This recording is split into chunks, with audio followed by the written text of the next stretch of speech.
bam, just kill him. No loose ends. I'm Austin. And I'm Cloud. This is We Watch Movies.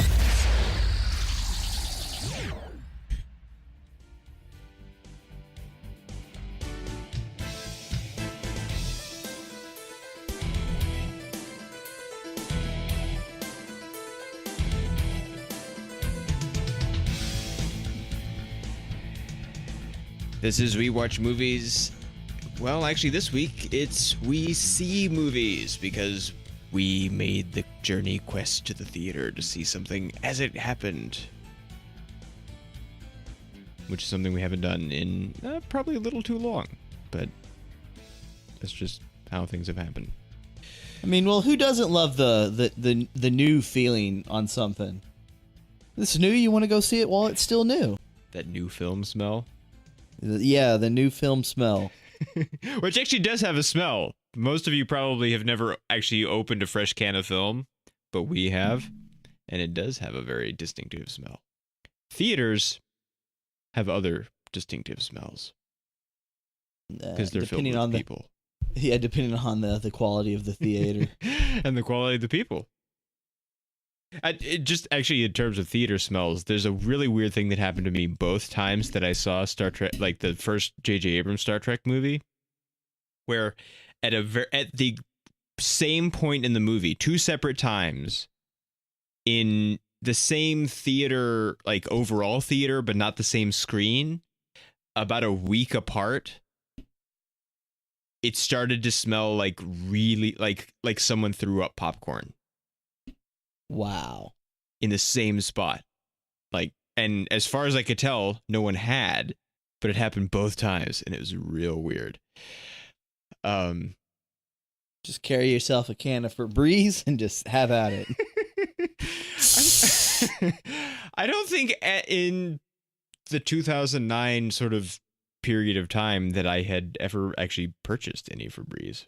I have since. Actually, there's a bottle right over there, but I don't think other people in the theater would take kindly to that if you just started Febrezing them just willy-nilly. I don't think that's what they signed up for when they paid their $9. And because we saw an actual movie at the theater, we're going to do a little bit of trailer talking in a minute. I'm assuming neither of us watched anything, but I suppose I'll say, just to be sure, did you watch anything? Watched my life go by. Yes, that tends to happen. No, I have not seen anything extra as of late. No. So, I'm assuming that we had pretty similar trailers, even though we're in disparate geographic locations, because that's how things tend to work. But so what trailers, what was the first trailer that played in yours? Lord. If you can remember. I know it's been like a couple of days for you, and it's been like a half hour for me, but I think Logan was the first one that played. I think it was for me too. I'm really interested in Logan. Yes. Like I really like this thing that they've done with the X-Men sort of. I don't know if it's the X-Men cinematic universe or what, because I don't know if it has a name, because it's not part of the Marvel Cinematic Universe because Fox. But they did the first three and everybody was like, the third one sucks.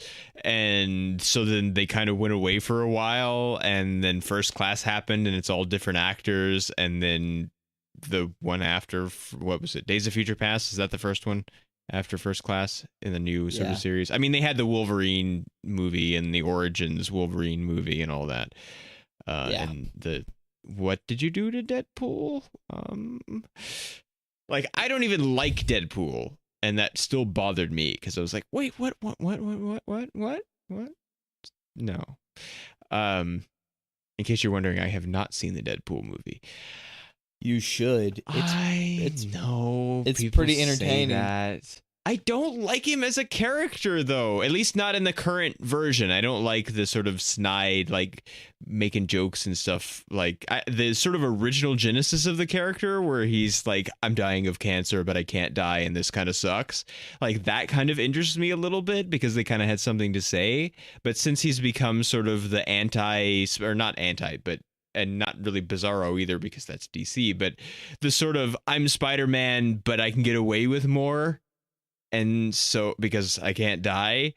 And so there's sort of this extreme, like making fun of and the breaking the fourth wall all the time and all that. Just there's sort of there's something about him in the current or more modern version that people think of, and the sort of internet meme version and all that, the public consciousness version that I don't really, that something about it rubs me wrong. I'm gonna sit your ass down and make you read that stack of comics. Okay. Like all the way from back, I think it was like 92. Yeah, well, the early stuff I'm probably fine with. That's what I mean.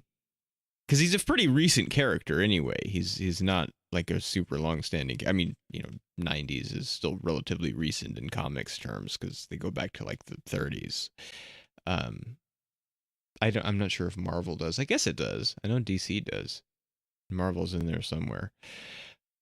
But this sort of like, oh, we're not going to use the old people anymore because now they're all really big stars, and all of that's kind of over because we blew it with 3 because it was supposed to be Bryan Singer directing it, but he decided I'm going to go over here and direct Superman Returns instead.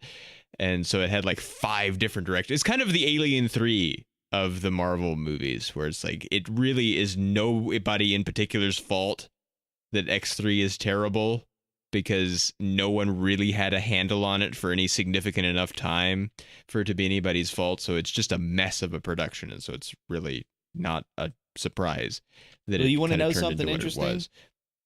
I would rather watch X-Men 3 than Superman Returns anytime. People are really hard on Superman Returns. I don't mind it that much. I find it to be acceptable, at least acceptable enough. I'd rather watch Superman Returns than BVS DOJ. Yeah. Yeah. But this intertwining, or as we like to call it, Dawn of Issues. Dawn of Issues, yeah. BVS DOI. Or Man of Steel, actually. Man of Issues. Although if you want everything in your room to shake from your subwoofer, watch Man of Steel, because it'll do it, even if nothing else has. Like, I had stuff, I don't even have that great a subwoofer at the present time, and stuff was shaking. Like, there were frequencies happening in Superman, in Man of Steel, that had never played in anything else I had watched before, and I was like, what is that? What's that rattling sound? What is going on? And I'm like going over, touching stuff, like, oh, it's this, oh, it's that, oh, it's the windows, the glass windows are vibrating in a way they never had before. Like Alien, like the first of the Aliens series, like Alien, it did that to me as well. Like both those movies, because the way the house is set up is about 4 feet to the right of my television. There's about 6 different glass panels, and if I watch either one of those movies, you can like visually see, like there's one that's like a artsy glass, and you can watch it vibrate. Yeah, the only one that doesn't vibrate is the one that's in the door. That's it. I'm surprised at that. But that one's thick as fuck, though. Well, okay. I guess that's enough. Good thing it's enough, because there'd just be one more thing making shaky, vibrating noise. But I like this intertwining of what are basically what started out as 2 separate. Like, First Class was almost a reboot. It's like nobody we've ever seen is in it because they're all like 15 now. Yep. And now with Days of Future Past, and I haven't seen Apocalypse yet, but I intend to remedy that fairly soon. I heard it was not that good, but I want to see it anyway. I would definitely say that Days of Future Past is better. I really enjoyed Days of Future Past, even though at the time I hadn't seen all of the original 3. So I was like, okay, I kind of understand it. Like, I know Hugh Jackman is Wolverine, and I know who Halle Berry is, and I know that Patrick Stewart is Professor Xavier, but I don't really understand as much of the history. and I had this really embarrassing, like one of the moments, to get really sherry for a second here. One of the moments in our being friends that I sort of think of as a really critical kind of like, oh, you could have made just, there was a word I was going for there. Brutal.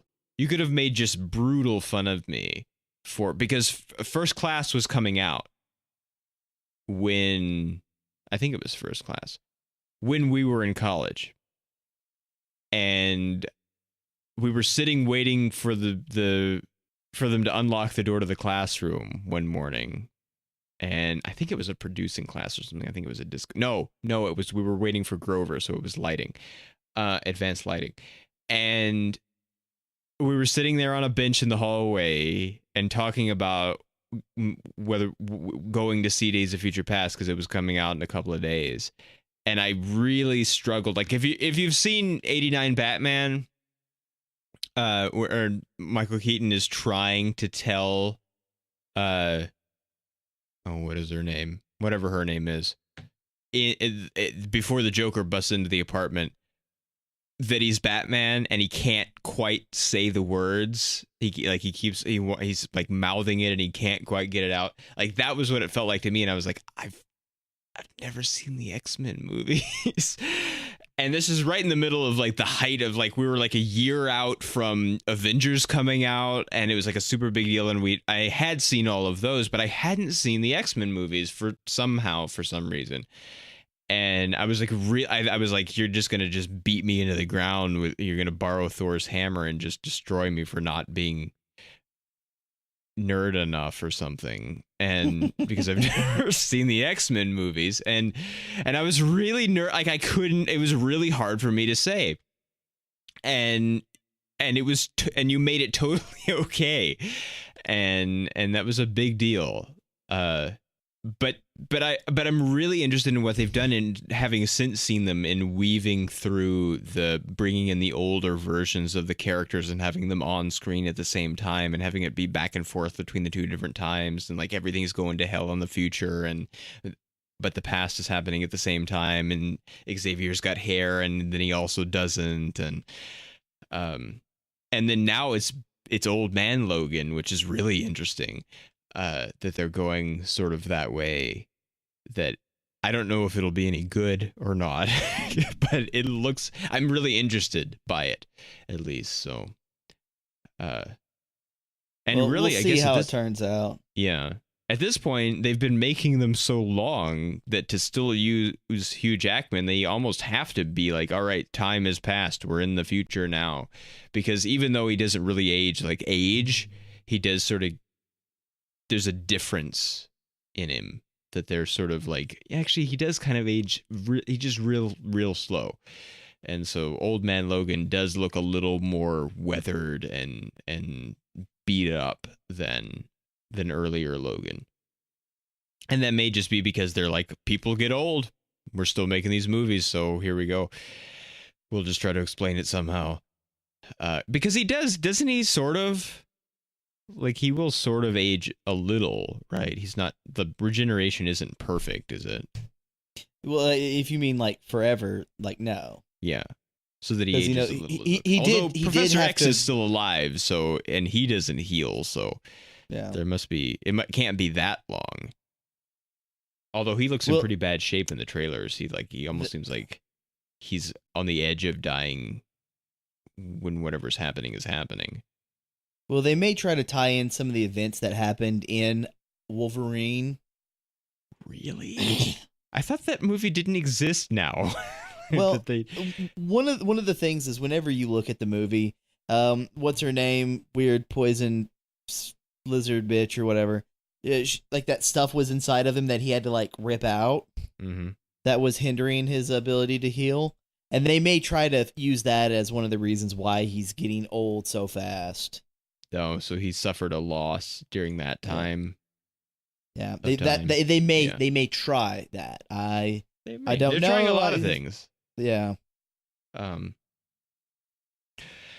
And let's see. There was, I can't remember if the Kong trailer was next. We won't really talk about that because we're doing that on the show, except to say, and it's the same. It's the same trailer as we've had for a while now. And I guess the Logan one was too. Well, I was expecting to see the Train Spotting 2 trailer play, but they didn't play it this time. They didn't play it in my theater either. Because Kong was next. Because I was talking to now I am going to share this. I was talking with one of my coworkers, and we brought up the Kong movie, and he was talking about, like, oh, make a Godzilla versus King Kong film, and I'm like, okay, well, I don't know which major studio is going to be the one sponsoring the Kong Skull Island film, because if Universal's doing this one, then chances are they won't have a tie-in or a lead for the Godzilla film. But this Kong is actually a Warner Brothers film. So there is a chance that they may try and lead this one with the Godzilla movie. Oh, is it really? Well, was it? Yeah. I thought Kong was a Universal thing, sort of traditionally, like the old stuff was Universal. Well, I think that just King Kong in general is public domain. Yeah, he is now. There was a famous precedent-setting patent, or not patent, but copyright lawsuit over when Nintendo made Donkey Kong. That Universal or whoever it was like, no, you can't say Kong because we own King Kong, and they said, actually, no, you don't, because it's out of copyright. So yeah, but I do think they own Mighty Joe Young though. Oh well, that's a totally separate thing. Yeah, but that was part of like the whole time when like King Kong and the giant gorilla shit was really big. Yeah, well, yeah, because there was King Kong. There was some King Kong movie then. There was Mighty Joe Young. There was, what was the other one? There was some other giant gorilla movie. There was also Gorillas in the Mist around the same time. There was a whole thing there, which I guess that's probably around the same time as Matthew Broderick Godzilla too, isn't it?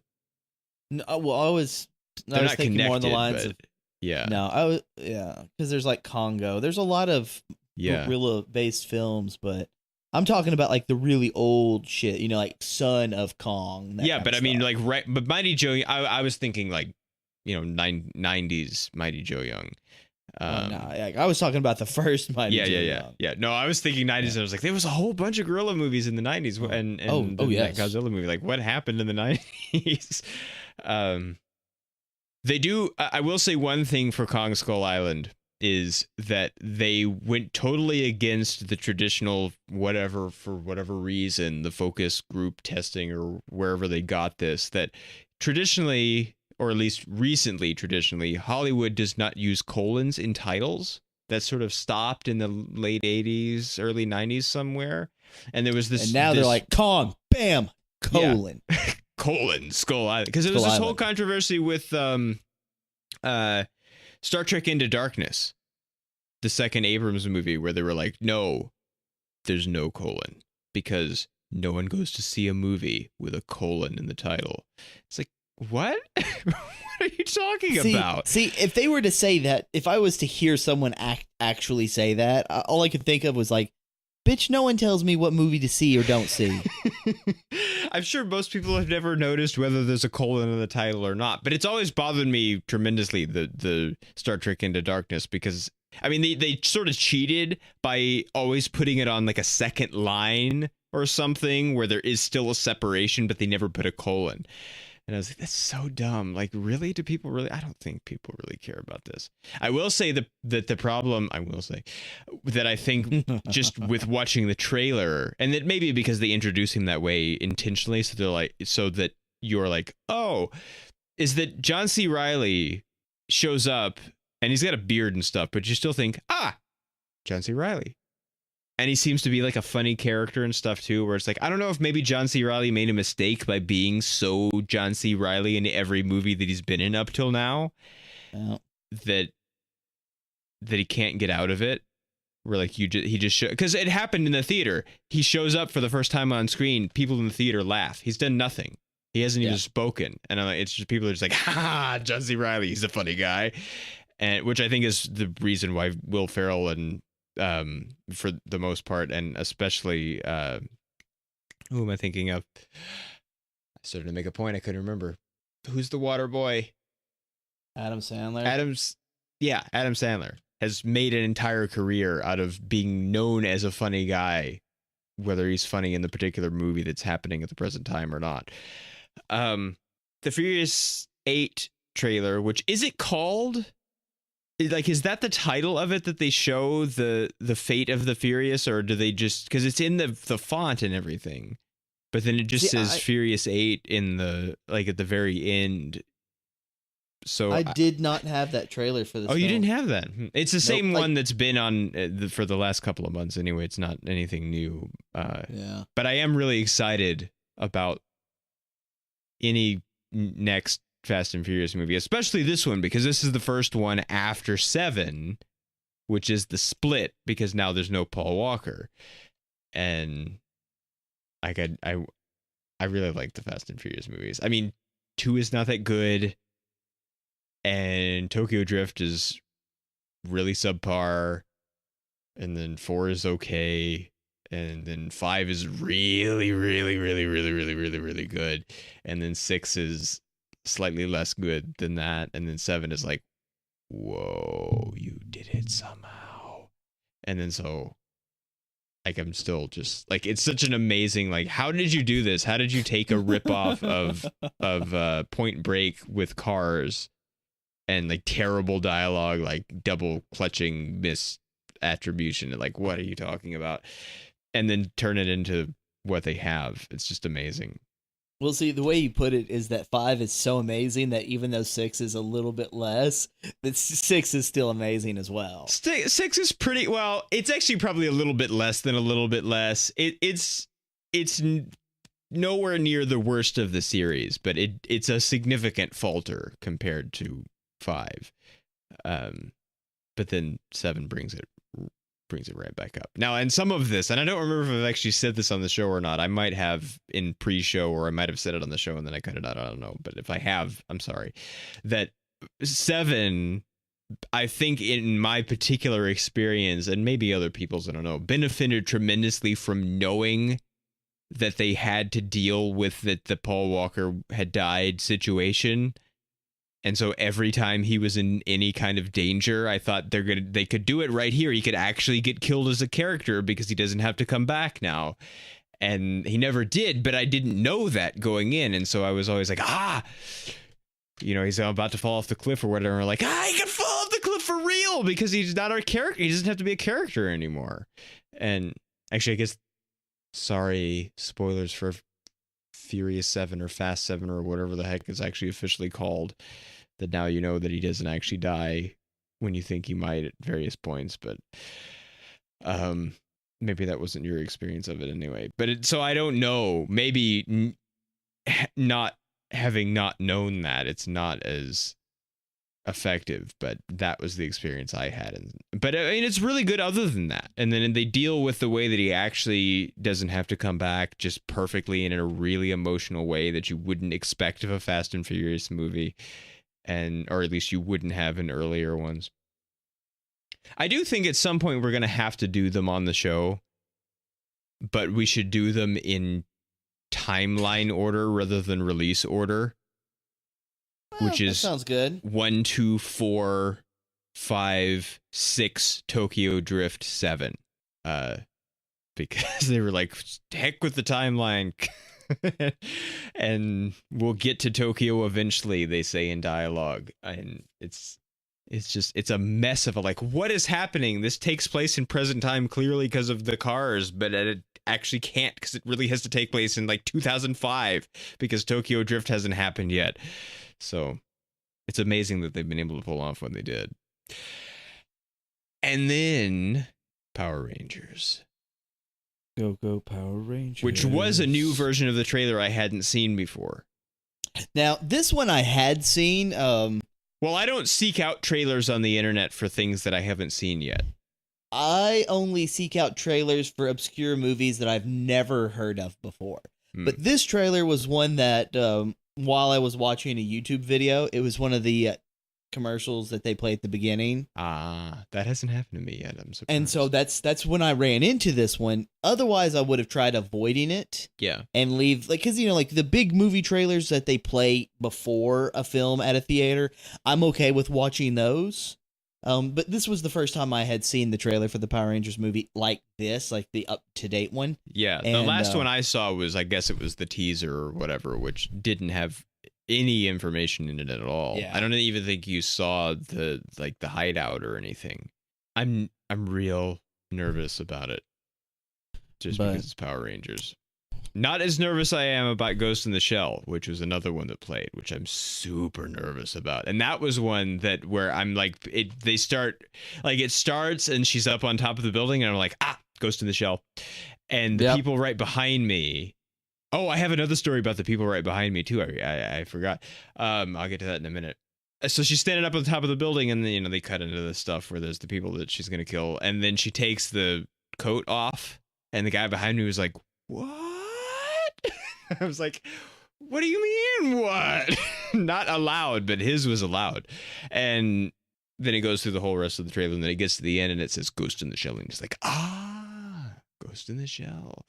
And I'm like, yeah. But I'm so nervous about that because it looks like they're basically doing, at least in large sections, or at least large trailer size sections, straight up lifts from the anime. So I don't know if they're doing a live action version of the actual film that already exists, or if they're going to veer here and there. There are things that do appear different. There's things that aren't there, like that they never told you. I'm like, please don't do that.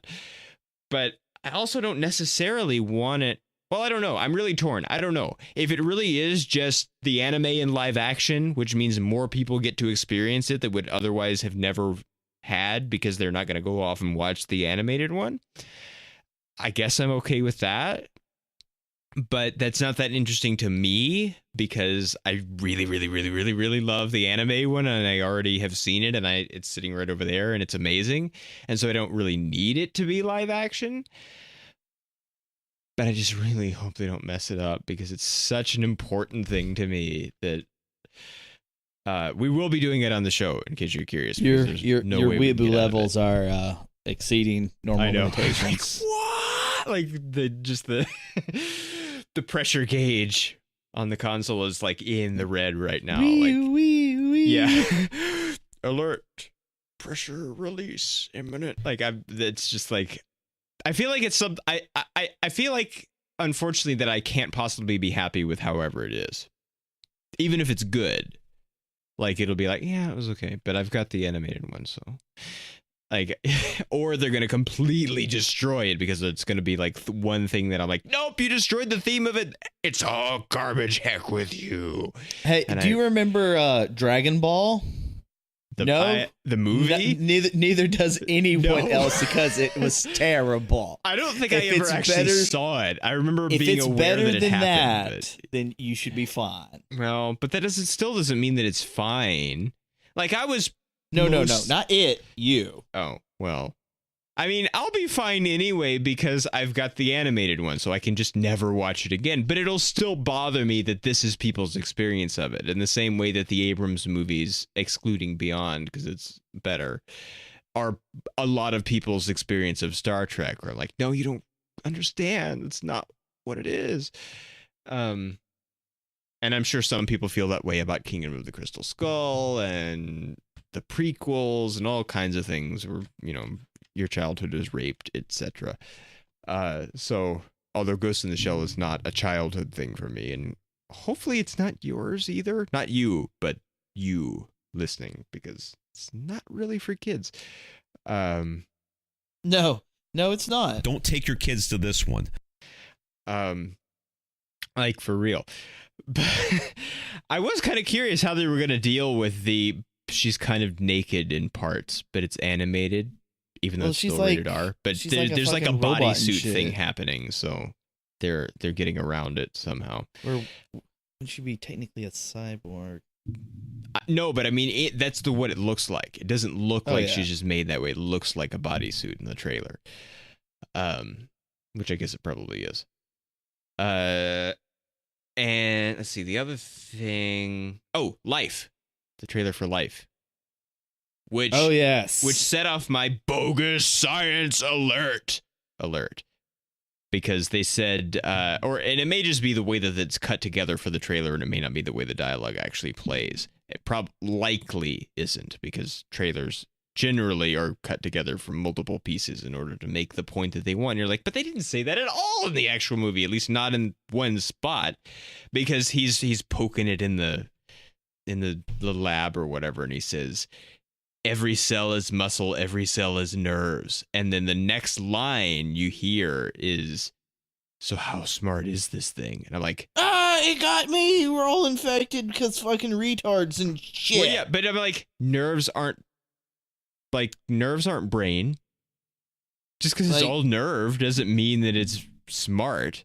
Lots of real things on Earth are mostly nerve, but they're not smart, because nerves just sense things that have to send it to brain. So unless it's all muscle, all nerve, and all brain, then you don't have a thing here. I mean, it's not nearly as an egregious a thing as Morgan Freeman saying 10% of our brain at the beginning of, what was it, Transcendent or Lucy or whatever movie that was. Lucy. But it's still like, nerves aren't brain. Stop. But yeah, it's like, it's gonna kill us all. It's gonna get to Earth. Oh, that trailer is a terrible trailer, because it looks like they give us a small section of every different major section of the movie. Yep. And I'm not okay with that. Well, you know, when I saw the trailer for the first time, like within the first 5 seconds, the only thing I could really think of was like, have any of you seen the first Alien movie? I know. Like, that's why like health procedures are in place, is because when shit hits the fan, you leave the door closed and you let the guy just kind of die. Yeah. That way everybody else can live, and you can get help and things will be fine. Yep. Trying to save one person gets everybody killed, except for like one person who will live towards the end of the movie, and then you realize, oh, the thing is actually still alive because fire wasn't good enough because we didn't use it properly. Maybe. And if that does happen, then what they better do is you have the one person still alive and you realize the other thing is still alive, and then they do the next, like, instead of going to black and then the credits, it's the title card screen again, and it just says life, and it's like, still life. Life 2 still alive. Yeah. So it's a really bad. It's like you watch older trailers and you realize they gave away the whole movie, and you wonder why people ever bothered seeing a movie. Yeah. Because they could have just watched the trailer. And that happens sometimes with new things, but not that commonly. Were there any other trailers in yours? There was one more, but I don't remember what it was, because it wasn't a movie of interest. Okay. The only other thing in mine was, I think it was the last thing before it went to the actual trailers, which was the only thing that I saw, because I didn't get there early for first look because I was hurrying to get there at all. Was they're going to have a Turner Classic Movies sponsored Fathom event showing of, what was it? An Affair to Remember. Because it's the 60th anniversary. And the guy behind me that was like, oh, Ghost in the Shell, said when that came on to, I don't know, his wife, his girlfriend, some girl sitting beside him, he said, why would I want to watch a movie that's 60 years old? And I crossed my arms, like physically in the theater, just crossed my arms. I don't think he noticed or would have cared, but I was like, really? Really? All right. Well, I guess maybe you wouldn't, but that doesn't mean that other people wouldn't, or that it's invalid as a thing to do. Kids today.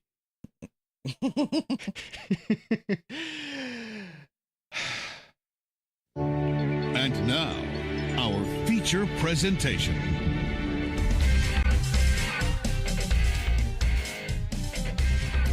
This week's feature presentation, which is an actual feature presentation in an actual feature movie theater, is John Wick Chapter 2.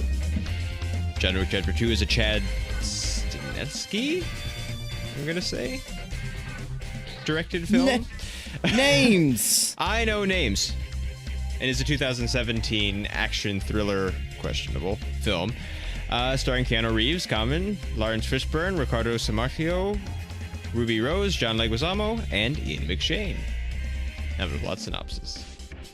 Well, John Wick, hunting down his stolen car from the first movie, tries to go back to living his normal life of retirement until this one guy whose name I can't seem to pronounce because I'm retarded that way. Let's see here. Santino? We'll just go with Santino. Santino goes in to claim the Blood Act or whatever, which is what helped John Wick get out of the game in the first place. He wants Wick to kill his sister, who now holds one of the seats of the council, as he wants it for himself. After John Wick accomplishes this, Santino then double crosses him, tries to get him killed, offers up a $7 million reward for his head, and then John Wick has to go all the way back through all of this shit just to kill Santino and free himself just to get deeper into more shit. Yeah, he does. This movie, I'm going to admit, like, this movie stayed intense for me. Well, it was action intense, I'll agree, but otherwise intense, like in the sort of like, you killed his dog, you're gonna pay, and I'm for sure on board with this, way that the first one was, didn't happen for me in this one. And just to sort of get it out front, I'll have particular reasons here and there, but I like the action in this movie as just in sort of an isolated way, but pretty much, and I like that they build the universe further, and we'll discuss the details of that, but I don't really like it overall. There's just something, maybe we'll figure out what it is as we go through this, but there's something about it that I'm just like, I don't know. I just like, there's just something sort of off-putting about the people in it or something. I haven't really clarified it in my mind yet, but it's only been about an hour since I've seen it, so maybe we'll get there. And I don't know, I don't expect to be turned around, but I might be moderately turned around, I'm not sure. But well, before we get into all that, I don't the beginning of this wasn't this over at the beginning of the first one, like the getting the car and the dog and whatever? I know he didn't get the car back, but I thought that the settling stuff with the mob was done. Well, okay, I'm going to start us off on this one. That opening scene, for a moment, I felt like this movie was going to be more outrageous than what it really was. Like, I felt this, like, the first John Wick was a very serious, no nonsense kind of film. And the opening for this one almost felt like they were trying to make a joke out of it. It did. It was weird because they bring back the with a pencil and that it's the car and the dog and he's coming and it's one man and the Baba Yaga and all of this stuff that's like, yeah, he's a man of incredible focus and all that. Intensity, but what ended up happening is so you had the Russian mobster, and then you have the Russian mobster's brother, and the brother is the one who ended up having possession of the car. Now, at this point in time, I'm guessing here, but I'm sure he didn't realize he actually had John Wick's car until it was too late. Because I'm sure a simple phone call would be like, hey, I'll give you your car back. Please don't kill us. And that would have been perfectly fine. He would have got the car and then no harm, no foul. But I think this was just a build up to really show us, like, yeah, John Wick can kill all these people. He doesn't break a sweat. He gets hit by a car. He don't give a fuck. He keeps going. He gets his car back. I don't like that either. Well, because that's a break from the first one. I don't like that he gets hit by cars where his legs should be clearly broken, because he does get hurt in the first one. When things happen to him, he gets hurt. And he does get hurt in this one. He does, but he gets bruised, and then but it takes a really long time. But they also cheat it by bringing in the bulletproof suit, and it's like now he doesn't get doesn't not get killed because he's really, really good. He doesn't get killed because he has a bulletproof suit. And so it changes a lot about him himself. Yeah, we'll get there. But it's just like, I don't even know if you need to introduce it necessarily, because it's so dependent on you having seen the first one that you understand about the pencil and what the car and the dog mean for it to even matter at all. So it's not like they really accomplish anything by introducing him this way, because they don't introduce him really. They expect you to already know. It feels like, at least. It's also, I suppose that it isn't very much time after the end of the first one, but it's not really that clear. And at some points it kind of feels like it's been a little more time than it seems other times, but it must not be very long. I think is that the same car? Is that the Camaro that he has in one? Yes. So I don't know. It did feel, I didn't like the beginning at all, because it did feel sort of almost like they were making jokes out of the first one. Well, I think one of the problems is who they cast for that, because he himself is just a little, he every time he plays a character, it's difficult to take that character seriously unless if he's actually playing a French character. I think that's more of his forte. But with this, because that thing is, when it came out of his mouth, that's when it kind of seemed like it was supposed to be a joke.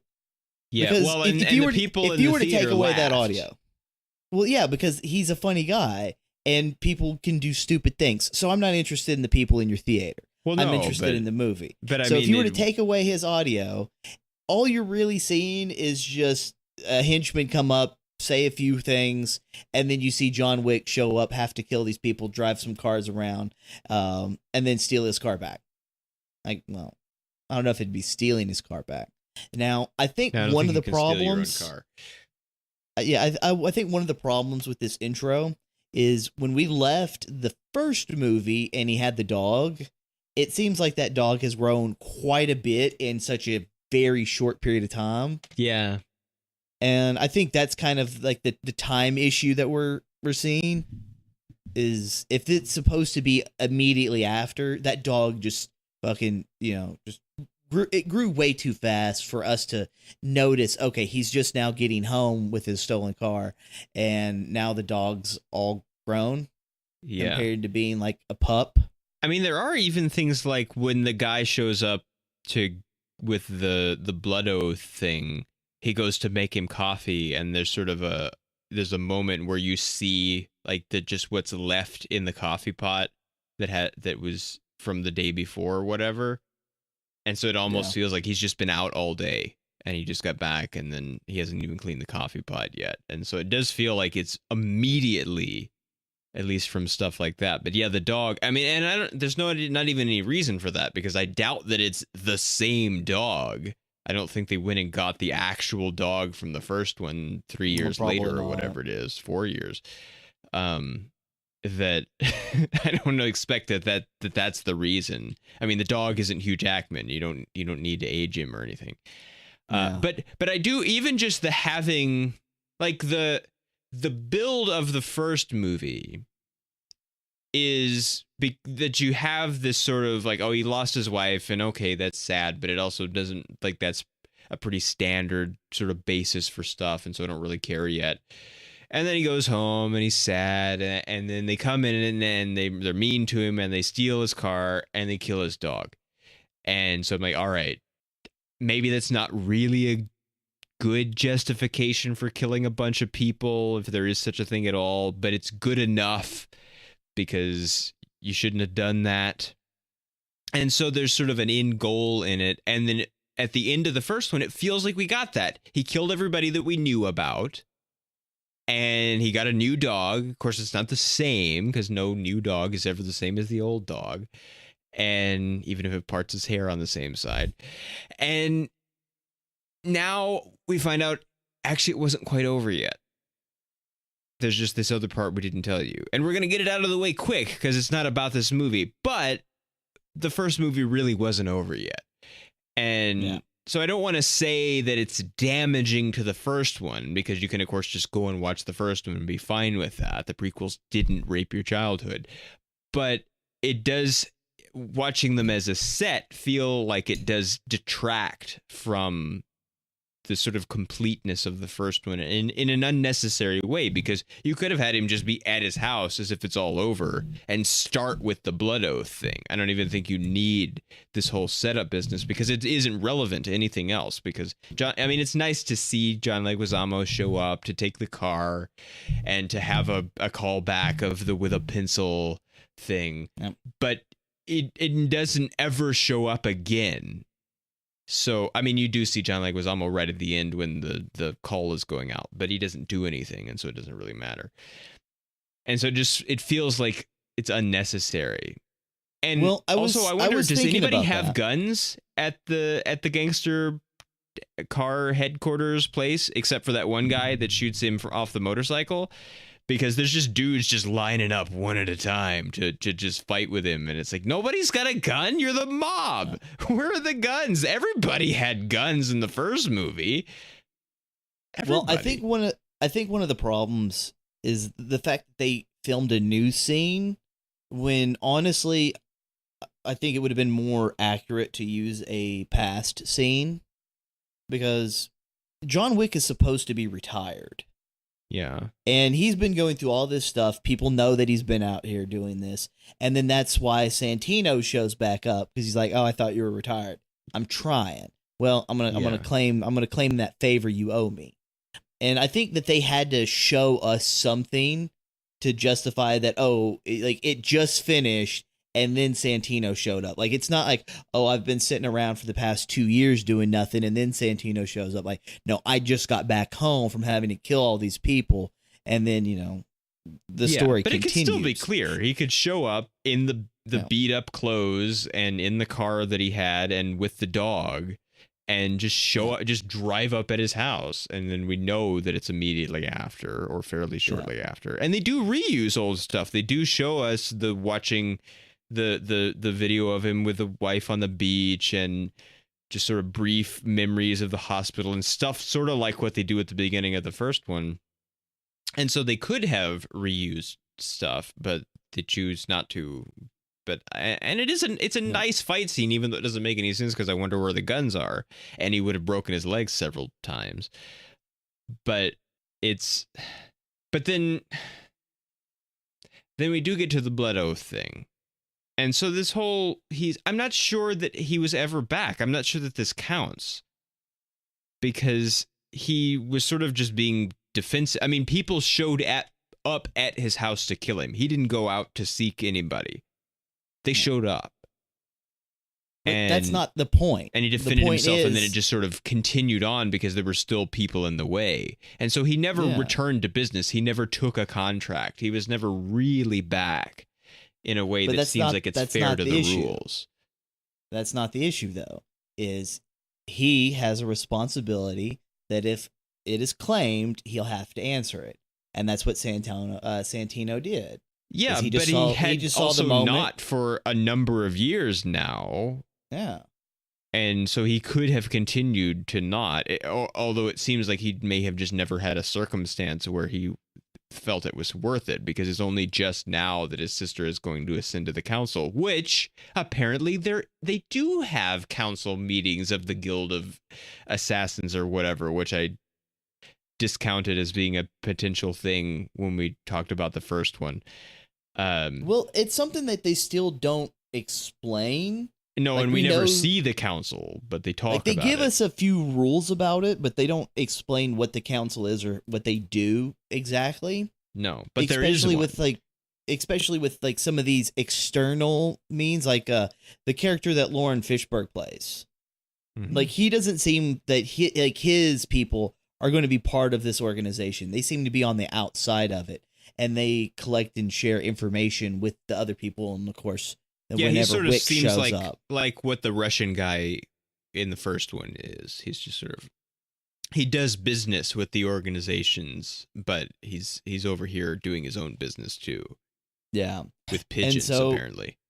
One of the rules that we learn, because they do explain this enough to us that we know that there's not a lot of options. So you just kind of you pretty much you pick your own death kind of game, because if you kill a member of the council, then they're going to hunt you down, which he does, technically twice.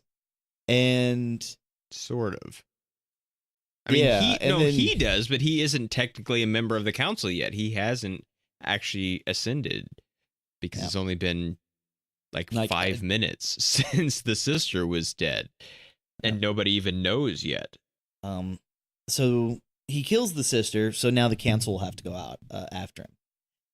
Then, of course, Santino's after him, so he's going to go kill Santino. Mm-hmm. And then he kills him on continental ground, and so now the Continental has to go after him. Yeah, except, I mean, we're nowhere near there yet. There's other things to cover, but that bothered me too. That there's a whole bunch of stuff all throughout this where they do, either by changing the rules or expanding on the rules or just having the characters behave differently or having different types of motivations, that they do damage to the sort of whatever it was that made the first John Wick special in its own kind of way, even with all of its clichéness and taking things here and there from various other movies in that kind of genre, that he doesn't just immediately even small stuff like that. The membership isn't revoked anymore. Now he's excommunicado. They're borrowing from Catholicism. And they're like, no, her membership in the first one, because she didn't kill him, but she tried to. Oh no, she did kill Frank on continental ground. She broke the rules. Her membership is revoked, which means she gets shot simultaneously by like 6 dudes that appeared out of the shadows. That should happen to John at the end of this, because he breaks the rules. And I don't like that he gets special treatment. I don't like that he doesn't have his legs broken when other people's legs get broken in similar circumstances, even though he's the hero of the movie, supposedly. Like, I don't like, because he was never special because he was special. He was special because he was the best at what he did, and he made his own benefit in the circumstances. Like, he didn't get killed because he would knock your gun out of the way just in time and then shoot you first, or he would break your arm, or he would pop around the corner. It wasn't because he survived stuff in an unreasonable manner, or he got hit by cars and didn't have any real damage from it, or that he had a bulletproof suit, or that they gave him special exemptions from the rules for limited periods of time when nobody else would have gotten that kind of treatment. It's just like, See, you sound like you're nitpicking. I'm not really, because it's multiple pieces. If Winston is the one in command, he can do whatever he pleases. Well, he can. But yeah, it's not and fair. you trying to argue that is pointless. Well, no, I guess he can, but because he does. But we see what he does. I know, we're told that he. I mean, we do see that he does. And he says that he can, or that he does, although he does say he can't do it for very much longer. But we're told over and over through both movies, including this one, that the rules are the rules. Yeah. And so, except in the case of John, because the rules are the rules, except if you're John Wick, and then we'll give you an hour to run away, when we didn't give that chance to anybody else. And we even changed the name of what removing you from the hotel is called. It's just, I know, it's kind of small things, but it's just loads and loads of small things that build up. And, I mean, I don't want to be nitpicky necessarily, but it's just things that it's just what it felt like to me as it happened. And if we don't talk about smaller things, then we don't really have anything to talk about. But I'm not searching for things to find. It's just that's the problem that I'm hearing from you is you make one comment, but it's like you forget what happens in the movie. Like, he has a bulletproof suit, but if you remember, they're like, it won't penetrate you, but you're taking the full force of that hit. And we see him get hit, we see him react, and we see him bleed. Hell, he was even Well, stabbed. he gets bruised. No, he gets stabbing is different because that's only through the shirt. He doesn't get stabbed through the suit. But no, but I know I dislike the entire idea of the bulletproof suit because it removes him being well, no, but I mean that's just what I because the thing is he's not a god. Well, he's still a man. No. I know, and but he uses tools. He doesn't point his finger at somebody and they just die. No, and so he still has skill. We do see him in that tunnel, and he still wrecks all those people. Yeah, but he gets shot an awful lot at the same time. And if the same thing had happened in one when he didn't have the bulletproof suit, he would have died. And he only doesn't in this one because he has the bulletproof suit. And it removes some of the necessity of him to be as amazingly good as he is because he can just kind of stand there and get shot and it'll hurt, sure. But being hurt and getting bruised is a lot different than you died because you took a bullet. And he takes many, many bullets, but he doesn't because the suit does.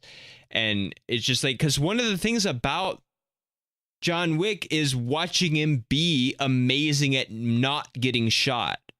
And killing everybody else at the same time. And when he doesn't have to do that as much, or he should have died a bunch of times, except he's got a bulletproof suit. It's a mechanism of saving him that you didn't need before. And that I just feel takes away from him being as cool as he was. Because now he's not quite as cool because and he also isn't anyway. I don't like him as much because a lot of his motivation is a lot more. I mean, the first one is revenge. He's out for revenge, but it's revenge on something really personal. And in this one, he's just sort of trying to navigate his way through the rules of the guild and the high council, and people are manipulating this and that. And it just feels like he's more doing it out of desperation. And he doesn't have anything really to live for at this point because his wife is dead. He has nothing really to fight for except to not die, and he's not trying to be in the business anymore. He really just wants to retire, and he should know better, as Winston tells him a couple of different times, that even if he does what they tell him, he's still not going to get out. It's still going to be one thing after another. And so it really just feels like he's killing a lot of people with less justification than I feel like he had before. And so it's harder for me to be on his side. I still enjoy the action as action, but I don't feel for him like I did in the first one. Well, let me put it to you like this. When someone's trying to kill you for money, that's all the justification you need to kill them back. Well, no, I understand that too, but even with the oath thing where he's like, I really don't want to do this anymore. I think you're taking all this information and putting it in the wrong direction. Because here's the deal: if he doesn't want to die, he doesn't want to die. So he's got to take, okay, so he turns him down. That's what he does. And what happens? Santino blows his house up with some fire and some grenades. Okay, I'm pissed. I'm going to go to Santino. Now, the thing is he does not go through with this, they're going to kill him because that's part of the way the contract works. That's the rules. So he has to do it for him to live. So he goes and he kills a high council member. The high council is going to kill him for. So it doesn't matter. At this point, he gets to choose how he's going to go out. Yeah, except he never really does. I mean, is he going to sit there? And is he going to just sit there and get killed like a dog in his house because he's sitting in a chair? Or is he going to do something about it? And that's what this ends up being. Well, is because they set him up to lose. He just now has the choice of choosing how he does. In the structure of the movie, that's true, but that doesn't mean that that's good. That I have sort of a fundamental problem with that as the setup at all. That he is in a situation where there's no right answer, and so it seems like it's only set up so that we can see him kill a lot of people, which misses the point, I think, of what made it a cool thing to start with, what made it not just a bunch of people get shot in cool ways movie. You know, it's sort of the difference between it and any number of other ridiculous action kind of movies. Now, wait a minute. See, that's kind of contradicting because in the first movie, he goes out and he hunts the Russians down. Yes, but he has personal justification. And he tries to kill stop. The son. To kill the son, and then he is going to stop there, except then the father says, actually, no, I'm gonna kill the guy that I told to kill you, and then he didn't do what I told him, and then I'm gonna kidnap you and tie you to a chair. And so but then what about all these other people that were just there? I mean, because you have to think about if you watch the first one, he never shot anybody that wasn't either directly in the way of his current circumstances or in most cases was shooting at him first. And so it's much more defensive. And then that in this one. No, well, in this one, it's the same thing. The only difference is these people don't work for the Russians. They're all their own hitman. They're just like him, and they're trying to get $7 million for his head. Well, in the second half. But if he really wanted to stay retired, if he really didn't want to kill anybody anymore, which is what he says, then he could just sit in his house and let it blow up around him. Because if not being allowed to retire, which is what having to honor the blood oath, which means killing the council member, which means then they're going to be after him, which then at the time he doesn't have any idea that the Continental thing is going to fall apart because that's sort of accidental that it comes to that. And then that's the only circumstance.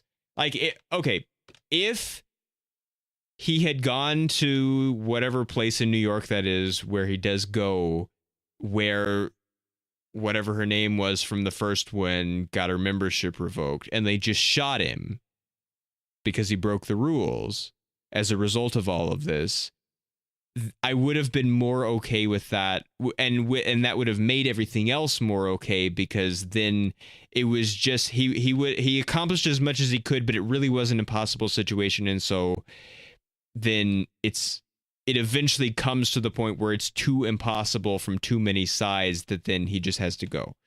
And he can't, there really is no way out, because if there really is no way out, there's no way out.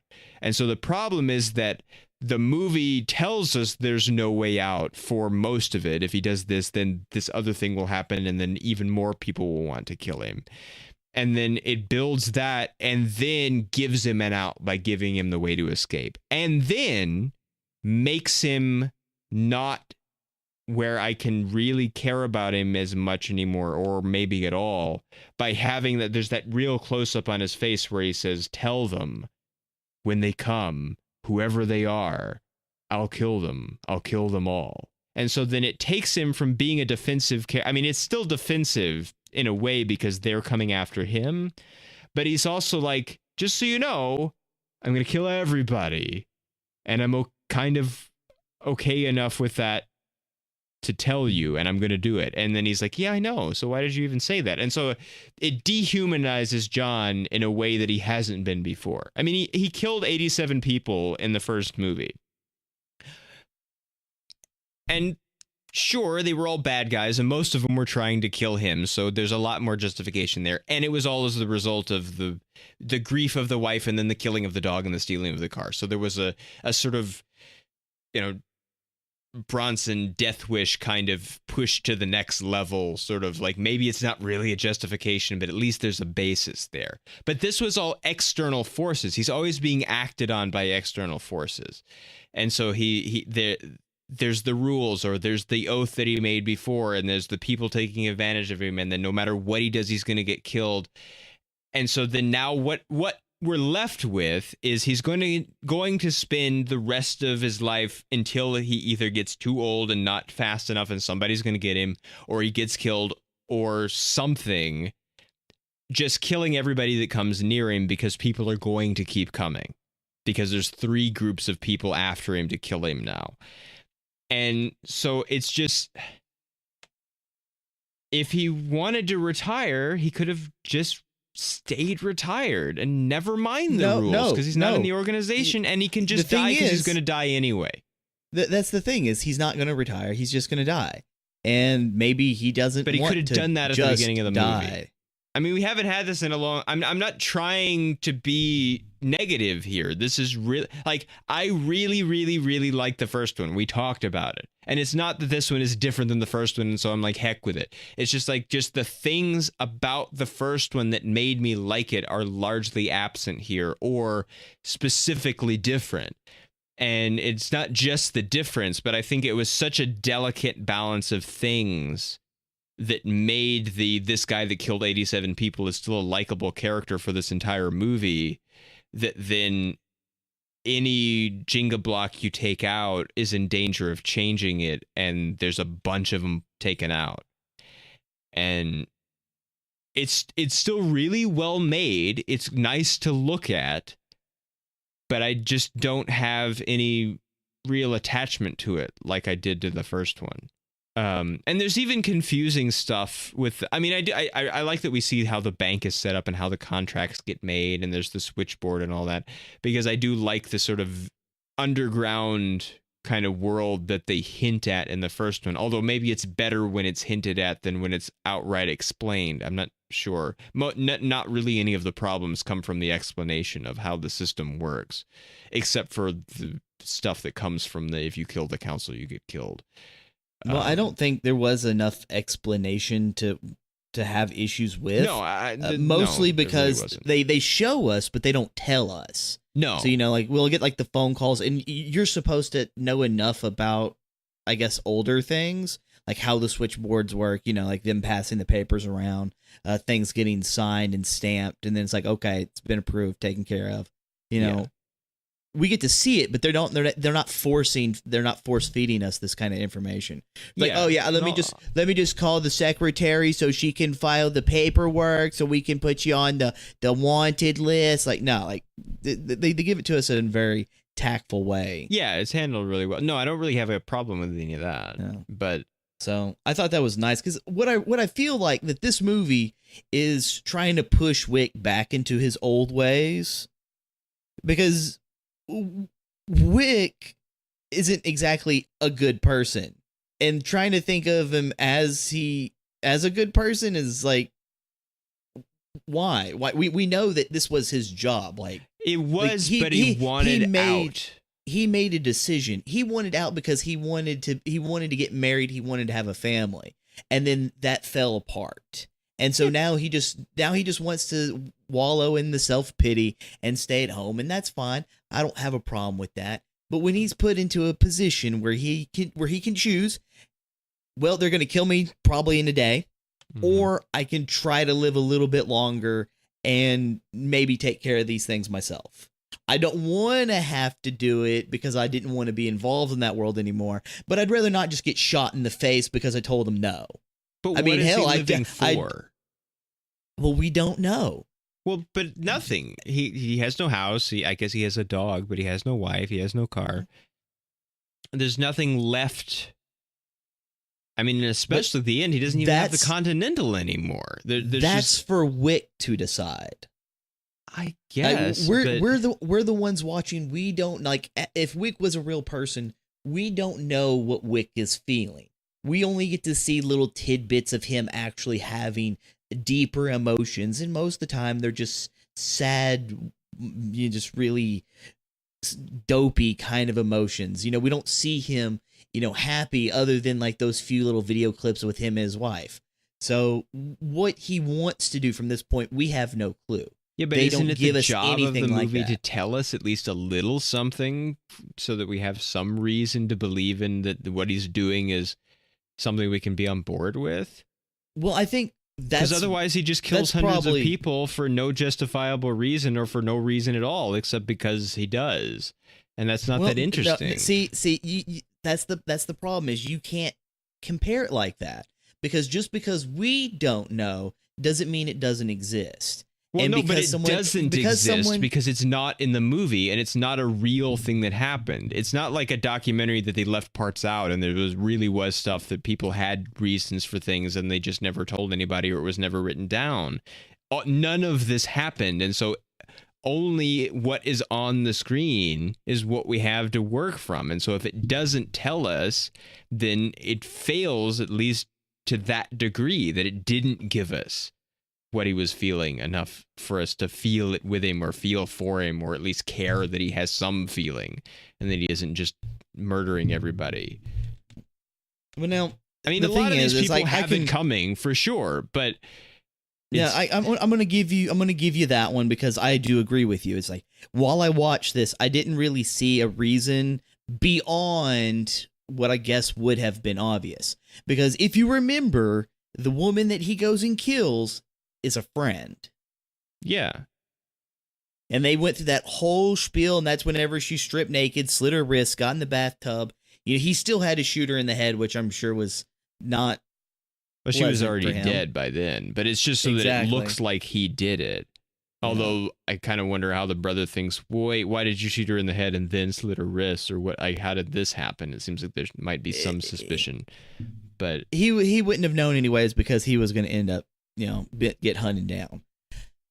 So he does the job, and then he's immediately double crossed. Yeah, literally immediately. Yeah, like he's a minute has passed. And the brother he's trying calls. to get out of the tunnels and just like bam, just kill him, no loose ends.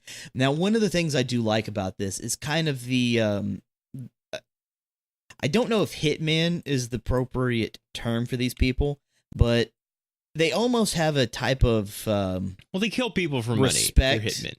Well, they have a respect for each other, like within their profession. Except for Santino.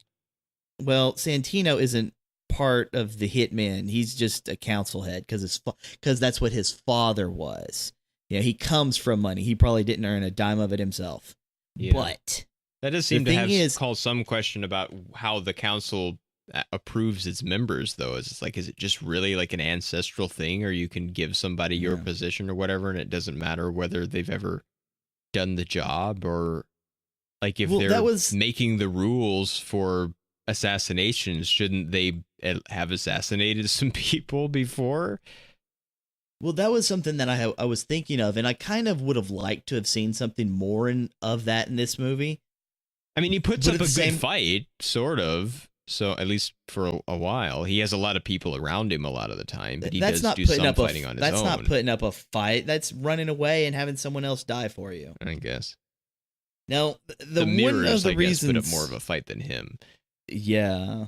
Now, one of the things that I would have liked to have seen was just more knowledge of the council and what they actively do. And so what I was thinking is whenever we see Wick run off. Now, I didn't have a problem with him, with Winston giving him hour. I didn't have a problem with that. He still has to follow the rules. If you remember the first movie, they didn't immediately kill the woman in the Continental for breaking them.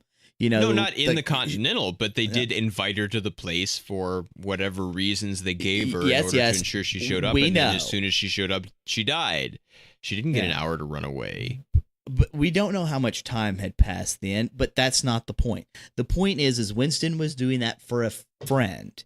Now, I think that the movie was doing this on purpose because they're going to make a John Wick 3.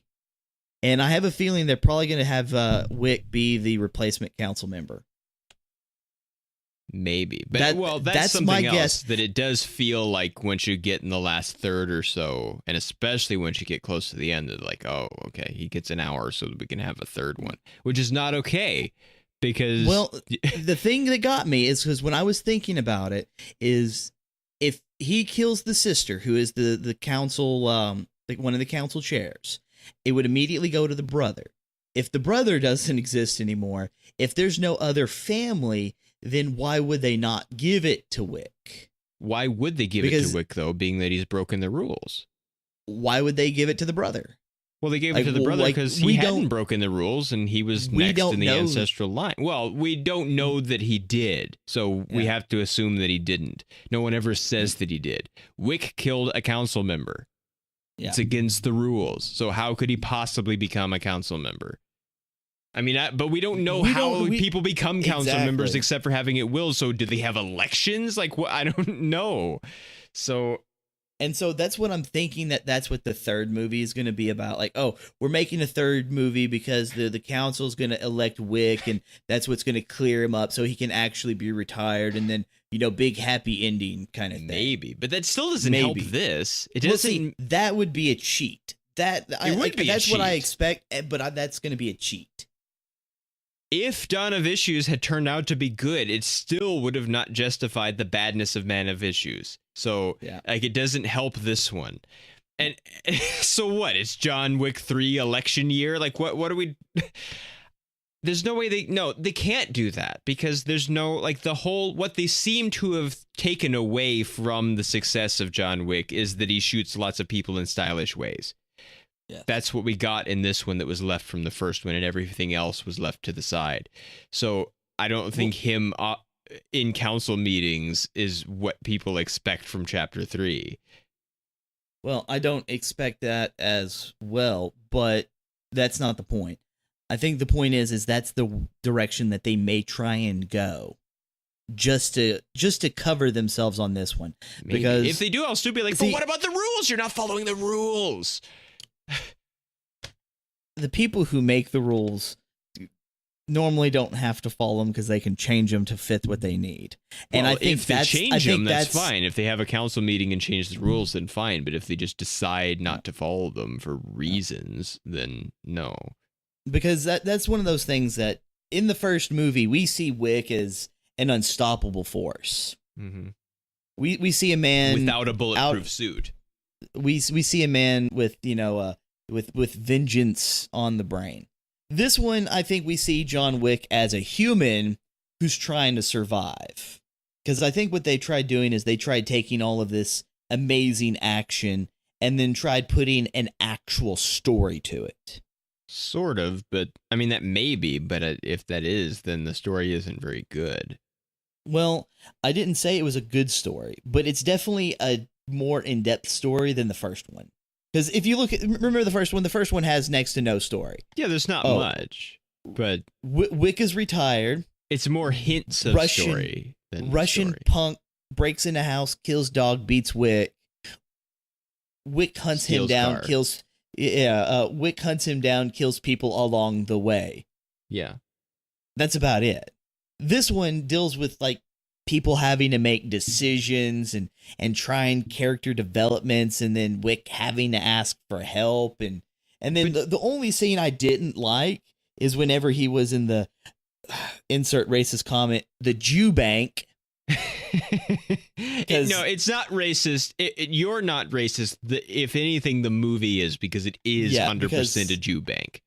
Yeah, that blew me away, because when he walks in there and they were all like typical cartoon looking Jew, I'm like, okay, they're in Rome, so maybe that's how they do it in Rome. I don't know. I've never been there.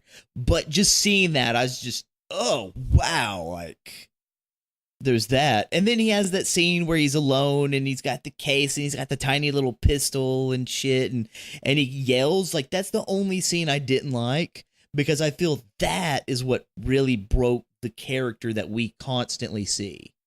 Well, I don't know. Well, because that's kind of the moment where he's like, man, this sucks. I really don't want to do this. But then immediately that goes away.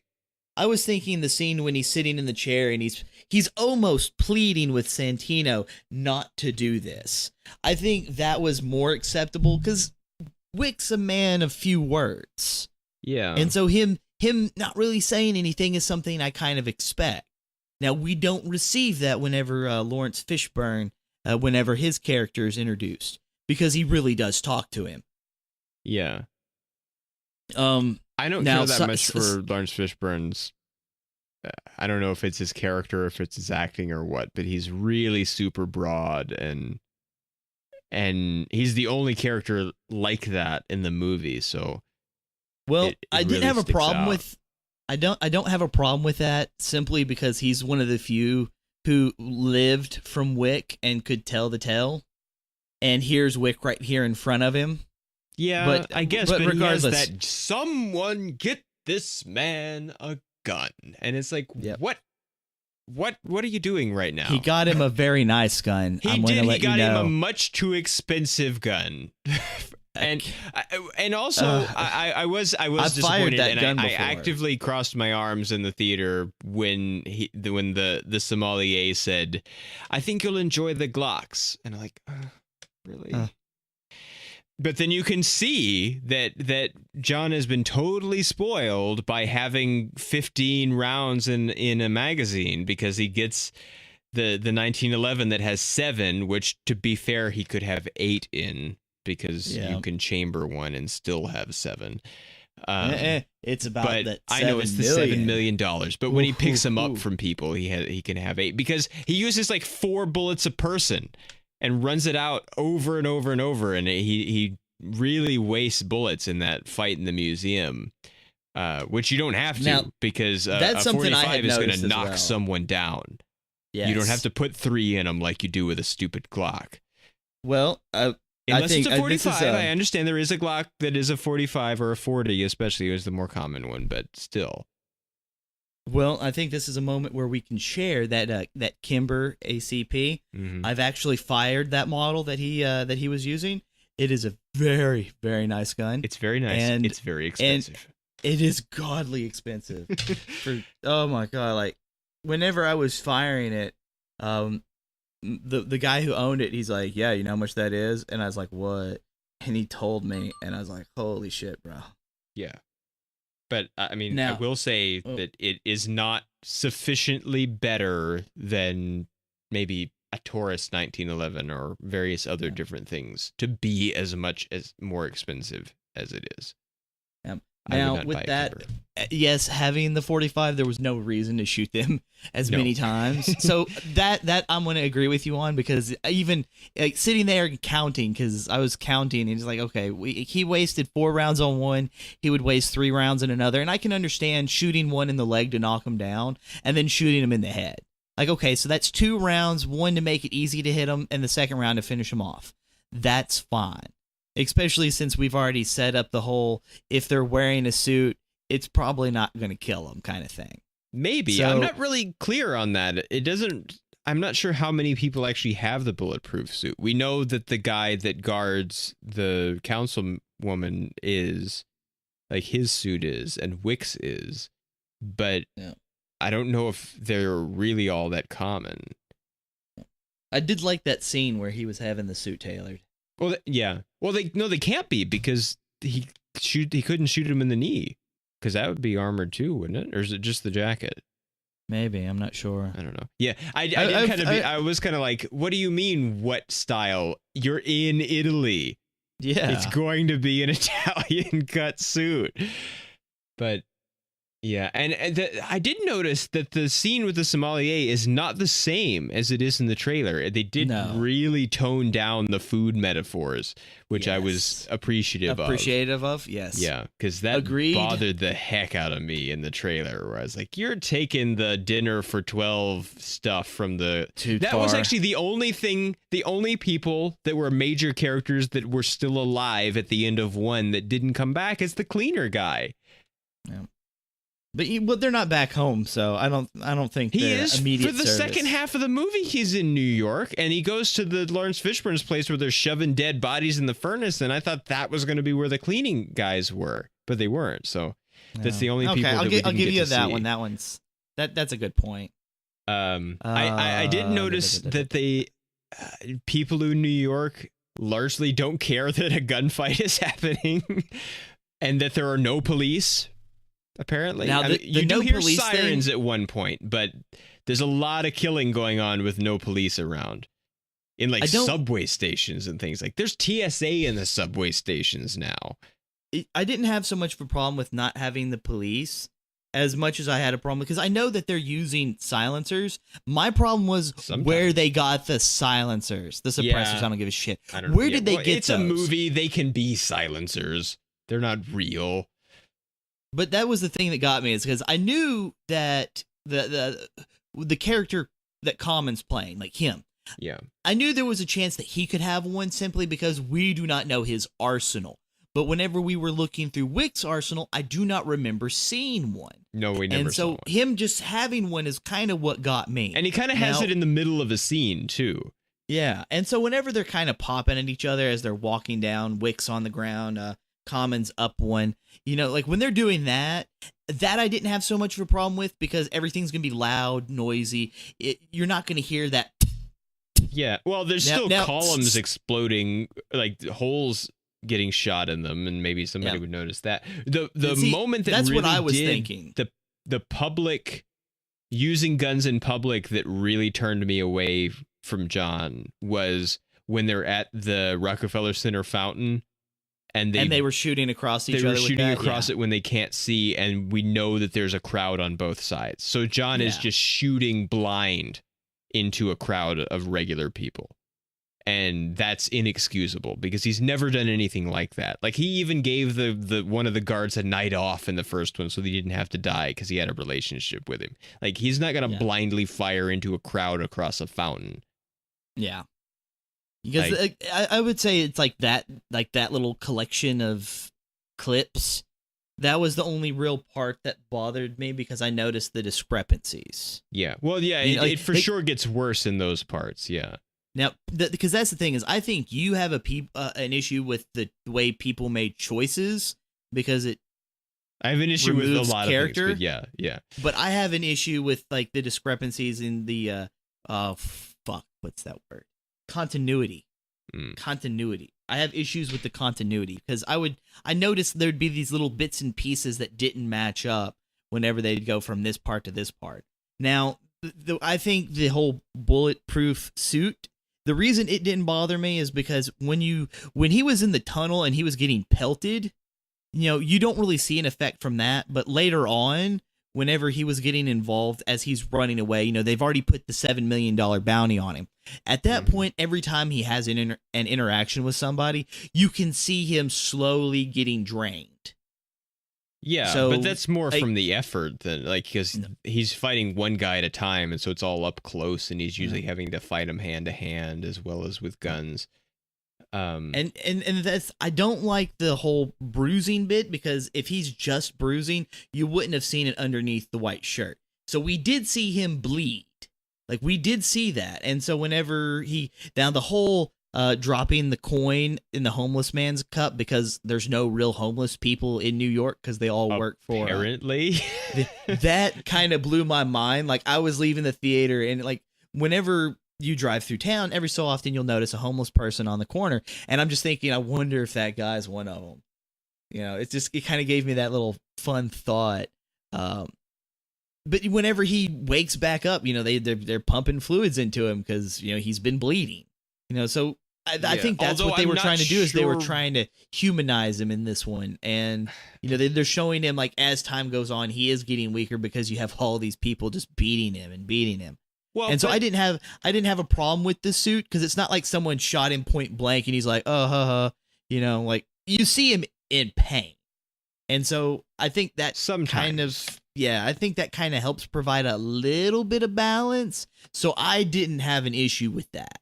It bothered the heck out of me because it's just like a bulletproof suit. I mean, for one thing, it's bogus, but whatever, because this whole thing's bogus. But just that it takes away him having to avoid getting shot as much I didn't like. I mean, he pulls up his shirt at the hotel and it's just bruise. It's all bruise, which means he got shot a lot, and he still made it through it at the time.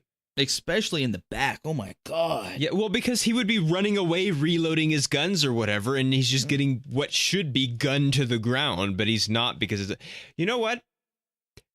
What about the force of the impact? If he's getting bruised, that means there's still force. So if he gets shot with a shotgun or something, shouldn't it still like push him forward? It doesn't. Yeah. Because I don't remember him getting shot with a shotgun. I remember most of the people either having rifles or pistols. Yeah, but there's still a lot of heavy guns. He has a shotgun at one point. He had a shotgun, which was very nice. No, but the tunnel scene kind of got me on that one because I felt that there was times he was a little sloppier than he should have been. Yes, because I remember there's one little clip where he goes down like it's like 5 little steps, and then he kind of goes around this corner. But there's also like another pathway right there, and someone gets up from behind him right there. Mm-hmm. And we see John like face that direction before he turns to reload. So he would have had to have seen it. And that's one that kind of got me. And I'm just like, there's two. Wouldn't you take the one that's a little further away to give you some extra leverage? And then that's when someone shows up, because I remember that one shooting him from behind. He flinches really hard, turns around, and then just immediately shoots that guy in the head. Yeah. Because when I was thinking about the bulletproof suit, it's not like, oh, well, it's like the whole padded Kevlar kind of business where you get hit like once, it doesn't hurt as bad, but then the suit's done. Like you're going to take the force of every apparently one. you can get shot an endless number of times. Yeah, in the bulletproof suit, and it's okay. I mean, they have it's like nano shit. This or that or some bogusness, right. But which means they invented new bulletproof materials in the 10 minutes since the last movie in this one, because he wore a straight up regular bulletproof like police vest under his suit in the first one. So yeah, it's a whole big advance that. I mean, maybe Italy has new things that he couldn't get in the U.S. I don't know. Now, one of the scenes I did enjoy was when he came to the Continental that was in Rome, and he's greeted by the guy who runs that one. Yeah. And they ask him if he's here for the Pope. Yeah. Yeah. I really like that scene because it's another little bit that shows us like just the world that Wick lives in. Yeah, I liked there's him. Continentals other places. We didn't know that before, but no, not just the one. They're all over the place, and because you can see like I don't know his name. What was his name? The guy at the Italy one. I don't know. Yeah, I don't fucking know. But Italian the face Winston. Italian Winston. Whenever he's there. And he's asking him about the Pope. Like, you can just see that look in his face. Like, are you working? Unfortunately. Well, then answer me one question. Are you here for the Pope? And then when he tells him no, you could just, like, I think he did a great job just showing that relief. Yeah. And that's something, because, like, sometimes that's a bit difficult to show without it being extremely exaggerated. Yeah. Between having to go between one really serious, like being worried, and then all that pressure being released. And I like that scene. I really did like that because it showed us that man as an actor, him being able to do that. So I did like that. I just wish I knew who he was. Yeah. He's probably not that important. I do wonder, being that the front desk guy at the New York Continental never seems to not be there, and apparently everyone that's part of any part of this is always in. So always in. No one goes home ever. Apparently, I don't know how that works. They've got to sleep sometime. I think everyone is just on call, and I have a feeling that the people who work for the Continental, I think they live at the Continental. They must, but the front desk guy is always there at various different times of day. He's never not there. And yet he's able to take care of the dog at what we assume is he takes the dog home. But when does he go home? It's a very good dog. Know. Also, he shows up when they go to take him for him to be not retired, but to have his membership revoked, even though they don't say that. So someone else is at the front desk. We don't see it because we're not at the hotel, but who is that? There's somebody else there. We don't see the Continental of Rome, which kind of made me wonder at the time, how come they don't say the Continental of New York, being that we now know that there are ones other places, unless that's the first one that was established, maybe. I wonder where the council is. Like, where is the high table? Yeah, I bet it's going to be like in fucking England or some shit. It probably is. They're going to do a crossover with the, whatever that Colin Firth movie was. What was it called? Kingsman? What? Wait, are you talking about the Kingsman? Kingsman, yeah, Kingsman. Yeah. No, God, I hope not. I really don't. Because, like, Kingsman, we need to do the Kingsman on the show because that movie's pretty fucking campy. I'm just saying. Yeah, I've heard very mixed opinions about it. Well, you don't need to go, like, that's a movie you don't need to go into and expect, like, constant hardcore seriousness. No, I suppose they do not, like, but... they do like taking like a liberty of humor to themselves, especially because a lot of the people in the movie are younger, so I'm okay with it. Now, what else? Because there was another scene. Well, we should say that whole business in the mirrors, like look into your soul exhibit at the art museum at the end, had to have been a nightmare to shoot, and is an amazing achievement of filmmaking, because mirrors and even glass are terrible to work around. I mean, even just the let's repair the robots room in the Westworld series, people have talked about it was such a time-consuming thing to shoot because everything is glass and you have to worry about reflections everywhere. And this isn't just glass, it's mirrors. And there's lots of times where I'm sure that they're just erasing it digitally because there's no way that you could hide the reflection. But it's still... it does have that sort of, when you see it, you're like, wait, shouldn't I see the reflection of the camera? Every now and then we're like, there's no way. But mirrors. I mean, it's not totally original either, because a big part of the ending of Man with the Golden Gun is in a funhouse mirror thing, but which I'm okay with, because if you can make it interesting, even if it's something that's been done before, fine, because almost everything has. Well, good high quality shit is still good high quality shit. It's really nice to look. I mean, everything in this is really nice to look at. It's just I have sort of emotional problems with it more than anything, I guess. And it's only coming from the first one, just because there's just some amount of setup and attachment that it's just... I mean, if this was a standalone movie, I probably wouldn't have cared about it at all, because it's just, 700 people get shot because of reasons. Or it would be, we might end up doing it anyway. I mean, we've done the Hitman movies, and we don't really approve that much of them because it's just some people get shot for vague or non-existent reasons, and who cares? So, with, various cool moments here and there, mostly just because of action, or maybe a cool line here or there. No, you're locked in here with me. But and I don't want to...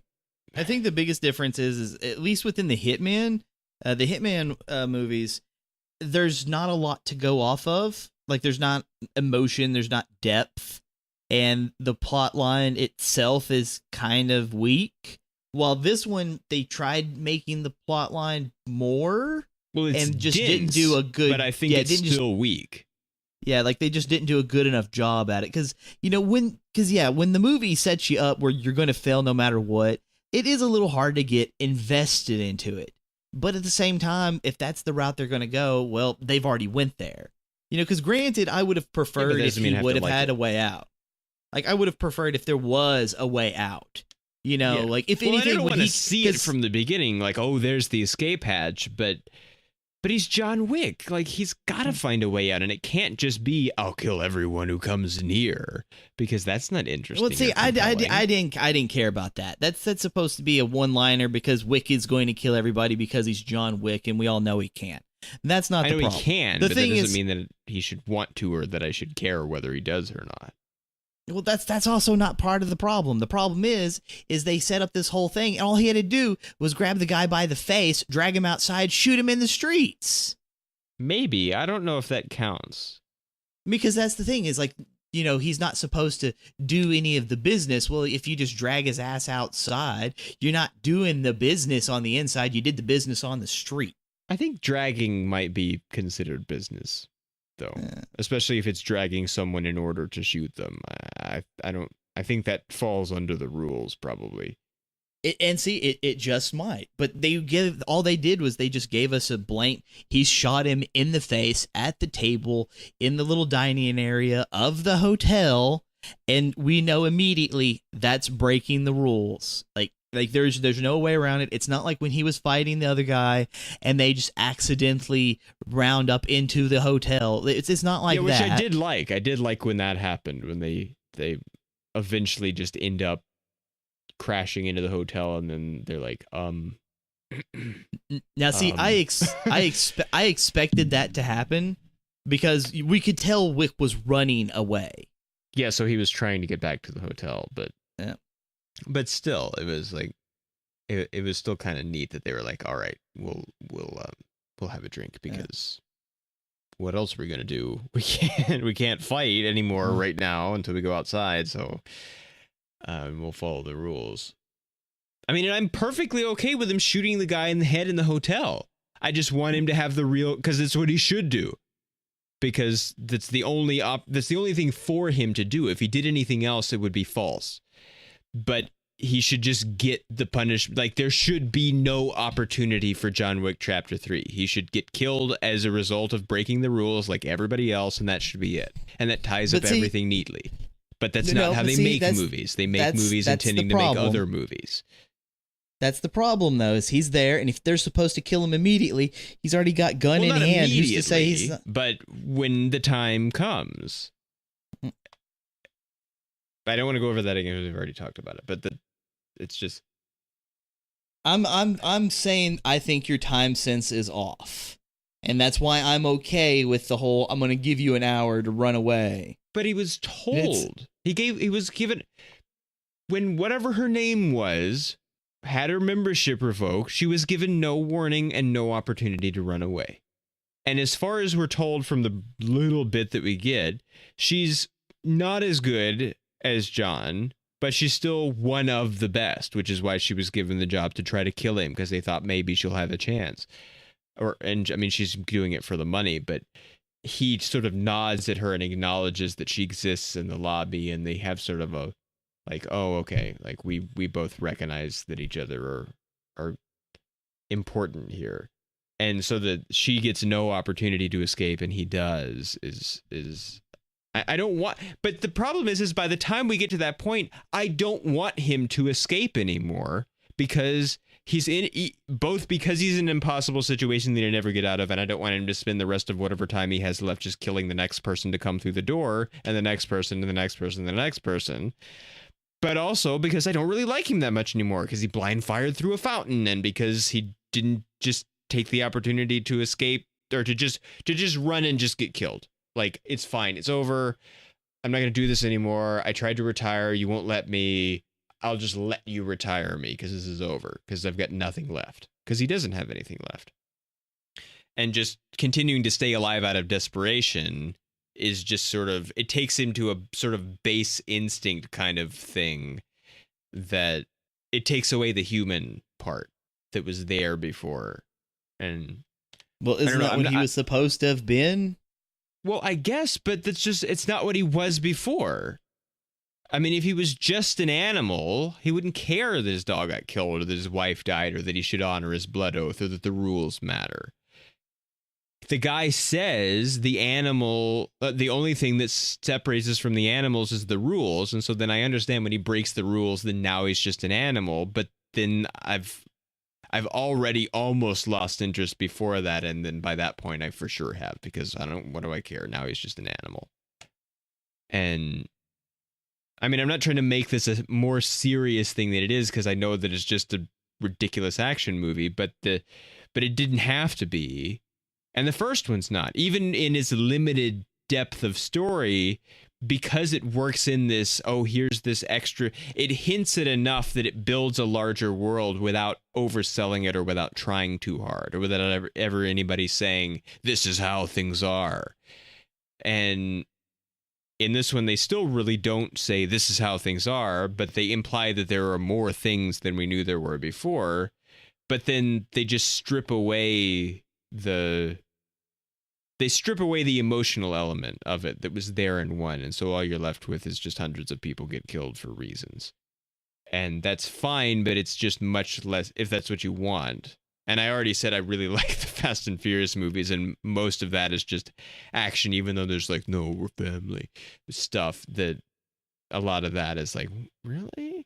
But it's just because, I don't know, maybe it's just because this is not what it could have been when what we already had was, in a way that this isn't. And that's really sort of cryptic sounding and complicated, and hopefully you understand because of I've already sort of explained, but I don't want to just labor over the same points. And I also don't want to have totally dominated the episode with negativity. If you have positive things to say, I don't want to just make it defensive for you either. Are you still there? Yep. Okay. Well, you didn't say anything. No point. Well, I tried to give you. You got emotionally invested in something that you shouldn't have. So I can't defend anything against it. Well, no, I don't want you to defend. That's what I said. I don't want you to just be defending if you have other things to say. But it's just, well, why shouldn't? What do you mean I shouldn't have? Every time I hear you say kills hundreds of people it's for not reasons, hundreds of people, literally, whatever. But that's what when I mean. you say that, that's honestly really just, you're not even thinking about that, because the people that we see him kill are not just random people on the side of the road. Well, no, they're not just random people, but they're just, these are people trying to hunt him down. Well, they're people so when you say that in front of him for the purpose of being killed, at least in effect. And that's the thing, is you can't argue against that, for that's the reason. Like they put themselves there because they want $7 million. They could have said, no, it's Wick, I don't want $7 million. Sat there, he would have walked right past them. Nothing would have happened. They were given the opportunity. They took it. They died. He didn't want to die, so he killed them to live. That was like the whole point of this, was he had to choose how he was going to die. He had options. He picked his path. I'm sure that if anything, he would rather be killed by the Continental people than by anybody else. And that's why he shot him in the Continental. It's because he'd rather have his friend Winston do it than somebody who just hunted him down for the money. Yeah. But then even that opportunity is taken away. Well, I'm sure if Winston would have done it there, it probably wouldn't have been a problem. He probably would have been more accepting of it. Yeah, but he doesn't even get the chance to, because he gives him special treatment. It's just... Yeah. And there's nothing wrong with that. There isn't anything wrong with special treatment for the people you care about. Like, they're still going to follow the rules. They're still going to follow them. But that doesn't mean they have to follow them immediately. He is still the boss. If he says that he's going to give him an hour out of courtesy, he's going to give him an hour out of courtesy. There's nothing wrong with that. That's what he chose to do. He's still saying he's going to enforce the rules. He's just going to give him a moment because he likes Wick. Well, I'm even confused about him being the boss, because, yeah, he's the boss of the New York Continental, but we're now aware that there are more of them that also have their own bosses, but they also share a name and an organization, and that you can be kicked out of all of it collectively for actions in any one in particular. And so I don't really understand his special right to make rules in his particular one that affect the whole organization. Well, that's the thing is, you know, if they don't know he could have killed him right there, then they don't have to know about it. And that's the kind of the thing, you know, you gotta, you watch the back of the people you care about. You know, it's not like he's saying, oh, we're not going to hunt you. Oh, we're going to hide you. You know, it's just like, we're going to give you an hour before anything happens. Make the best out of it. You know, it's not like the people from Rome or maybe India or England are like flying over the ocean right now for him. You know, well, it's just a I don't know. Kind. It's just a, maybe we'll have to wait for John Wick 3, the final chapter. That's what they'll fucking call it. Hopefully. Yeah. I would rather this had been. But that's the thing, is like, I didn't have a problem with the decisions that the people made. Now, for the movie itself, it's weak. It is. I mean, they tried. I think they failed. It's weak. But if you look at it as the characters making these decisions, then I don't have a problem with it. Because I can understand someone backstabbing you. I can understand someone trying to survive because they'd rather fight to live than die like a dog. I can understand these motivations. But, you know, I am going to agree with you on the fountain one. Like, that's some shitty stuff. Like, when that water went up, that was a perfect time to book it. Yeah. You know? He should have just disappeared like he did at the subway. Yeah. Plus, shooting through the water, like, the water is being pushed upwards. Yeah, it's going to throw off the bullets anyway. You're probably not going to be able to. Yeah, even if you what is aimed in the right spot, it's probably not going to hit there. So yeah, that's someone wasn't thinking of the physics whenever they decided to write these scenes. no, but even assuming that there's no water physics and it goes right through, it's still inexcusably irresponsible and endangering the public. Although by what we see with the Winston business at the end and with every homeless guy and maybe everyone in New York works for the organization. It seems like it could be that because he's going through here and going through there and he's fighting this guy and that guy and everybody's phone in the world seems to be ringing. So yeah. But that was a little something else. Now I am going to complain about that scene because if it's supposed to be an hour, like if he's going to give him an hour, like he's called it in and it's going to take place in an hour, then why is everyone getting a message now? Well, shouldn't the they wait message an says hour? in an hour at the bottom of it, but but then you're still going to be able to watch him and see where he is and be ready like as soon as the clock ticks over. Yeah, I didn't like that either.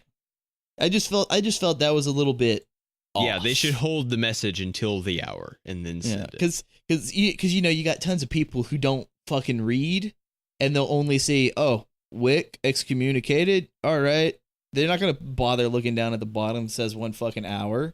Then it won't matter because Wick will kill them all. Well, see, that actually, that's the problem because it's not like he gives him an hour to say goodbye to his wife and his dog because he doesn't have a wife anymore anyway. And then they're going to show up and kill him because it's the responsibility of the Continental to enforce the rules because otherwise, why have them? And you've got a bunch of people who are killing people, and so you have to have very strict rules and consequences, or otherwise this whole thing falls apart as a system. And so, but he's leaving, he just puts out a contract, and just he's hoping someone will manage to kill him. But if he doesn't, because he's John Wick and he will kill everyone that comes near him and manage to, then he didn't actually suffer the real consequence of being kicked out of the Continental because he broke the rules, because he didn't get killed, because you conduct business on hotel property, you die. That's the rules. So it doesn't get enforced. So the hour, it's not just the hour, it's that it's not, we'll show up at your house in an hour after you've had time to make your peace with it, and then you get shot by the guys in the shadows. It's, we hope you get shot by someone who got one of these contract text messages. I kind of would have liked to have seen him give the dog to the guy at the counter, the desk clerk guy. I would have liked to have seen that because we know now that Wick's life is going to get even more terrible than it currently is. Mm-hmm. And the desk guy said he enjoyed the dog. Yeah, so it's like let the man take care of the dog. The dog doesn't deserve this, and no. What's the point of never giving him a name? I think because Wick doesn't understand how to give animals name. I guess. I don't even think he named the other dog. One, no, it came named. It had a tag on it already with Daisy on it. Okay, the wife probably named it then. Yeah, like the wife probably named it Daisy, and he probably couldn't think of names. I guess. Although it wasn't just a dog that just popped into being. It had a collar and stuff, so I kind of thought at the end of one that it probably had a name already, but apparently not. Or now that's a scene I didn't like is whenever he asks like, "Oh, does he have a name?" No, and then he's just like, "Oh, here, dog." Yeah, like I didn't like that. Like you don't need to enforce the fact that the dog doesn't have a name. Like you don't have to enforce that. Just telling us the dog doesn't have a name is good enough. We understand because maybe you need someone else to give the dog a name. Maybe, but he needs to ask someone to name the dog because it needs a name. We keep saying it. I guess they say he, don't they? I don't know. Yeah, I think so. Needs a name. It can't be named Daisy though. It's too tough looking a dog. I that's the thing is because I'm really holding out for a third one just to kind of make up for the mistakes in this one because like that's something.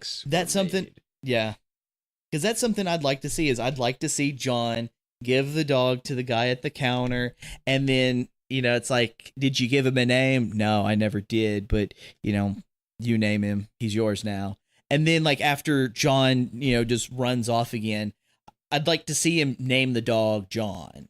Oh, that would be okay, I guess. Kind of like a little memento, because, it's like, because, Wick himself, even though he was known for being an amazing assassin, at the same time, he wasn't known as being exactly a bad person. And so the people at the Continental, they treated him rather nicely. Like the people who saw him, like the lady behind the bar, it's like, hey, it's Wick, come on in. It's that kind of shit. That's what I mean. And so we never saw him as just this guy that's just cold and kills people and is a bad dude. I mean, I do kind of have some sort of wonder about how he happened to end up killing people, but that's not important, and I doubt we'll ever find out, and maybe we probably shouldn't, because he should be a mystery. But with that sense, I think the dog's name would, I think they would name him John. Either John or Wick, one or the other, just as kind of a callback. That would be nice, because people are going to worry about the dog. They should name it Jonathan. That works too, because then it's less obvious that it's after Wick, but it's what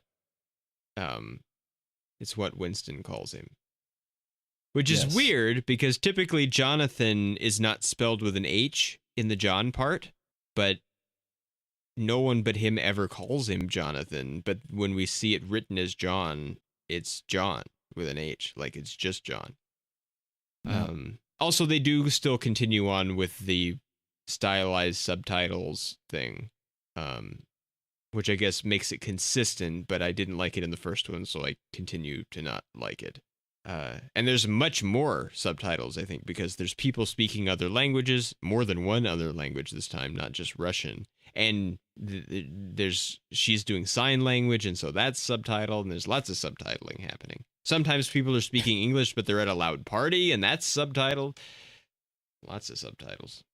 Yeah, I was a little more accepting this go around since they used it more readily, I guess. And it wasn't quite as bad, but there were a lot of times where almost every time they would put the last word would be giant and red or a color or something, even if it wasn't an emphasis. Like, it was always, whenever it was, say, boogeyman in one, that would be, but it wouldn't just be the last word of the sentence, and they did that a number of times.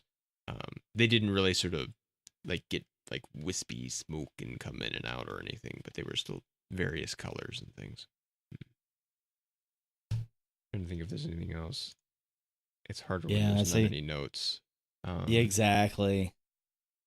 Like I want to get to the point where the theater will, like, I don't know, like. Well, you can take a notepad. They won't stop you. You can just say, I'm a critic, and that'll be fine. But it's hard to write because it's dark. Yeah. Yeah. Like, because it's one of those things, like, go to a theater enough that they're like, oh, yeah, if you want to sit up there in the projection room where you, like, there'll be a fucking light. Because, like, I want to see the movie once naturally and just enjoy it, but then go back and see it a second time and just kind of sit there in a chair with the notepad and just take notes as I watch it again. But not getting in the way of everybody else's experience. Yeah.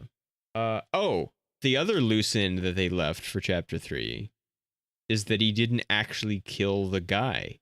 He left the knife in. Yes. So he's going to show up for sure. Yeah. Now, I kind of hope that when he does show up, he's going to be more of an ally than an enemy, since at this point he'll know more. Because whenever he's chasing Wick, all he knows is Wick killed the person that he was guarding.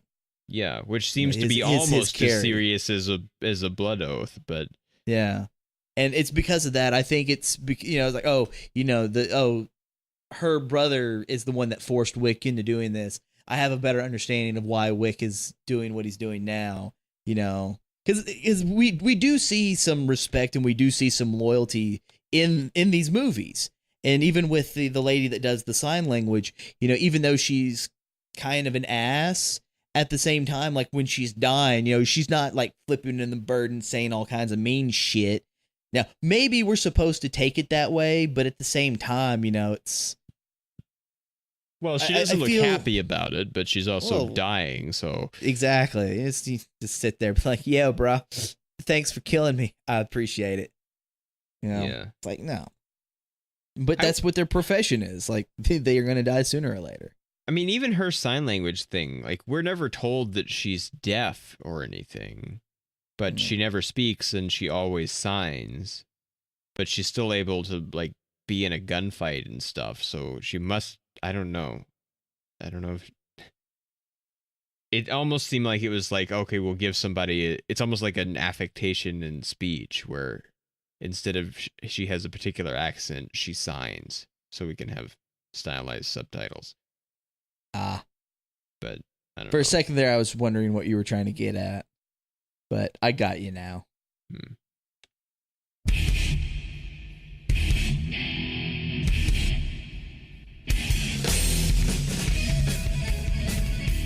So how do we feel about stars?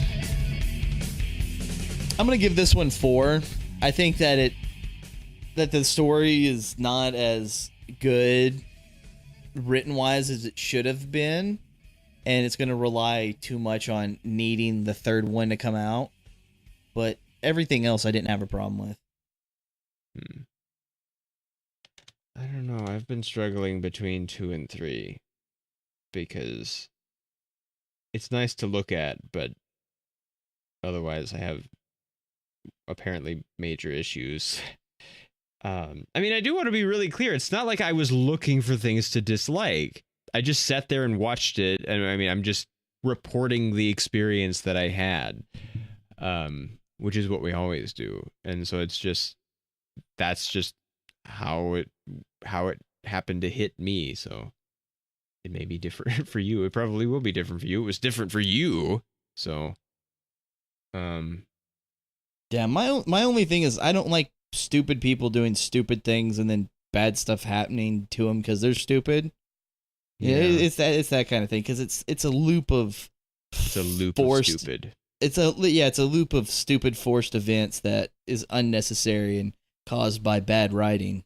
Yeah. Well, in general, I think that's maybe the underlying thing is that none of this, like when it feels like, but wait, the characters that we know, like, or at least John and Winston, I guess, the people that we've actually seen before, seem to act in contrary ways to what we think they would, is because they're not acting as characters. They're acting as the plot tells them that they should at this point. And that's bad writing and bad storytelling. Yes. Because it shouldn't be dictated by the plot. It should be by the circumstance or by what the characters would do based on who we know they are. Yeah. And it just doesn't seem like that. So, I don't know. 2 seems awfully harsh. But I'm going to stand by my comment on I think the writers 1 second. I'm going to stand behind my comment of I think the writers, they tried putting more depth into this and then just failed.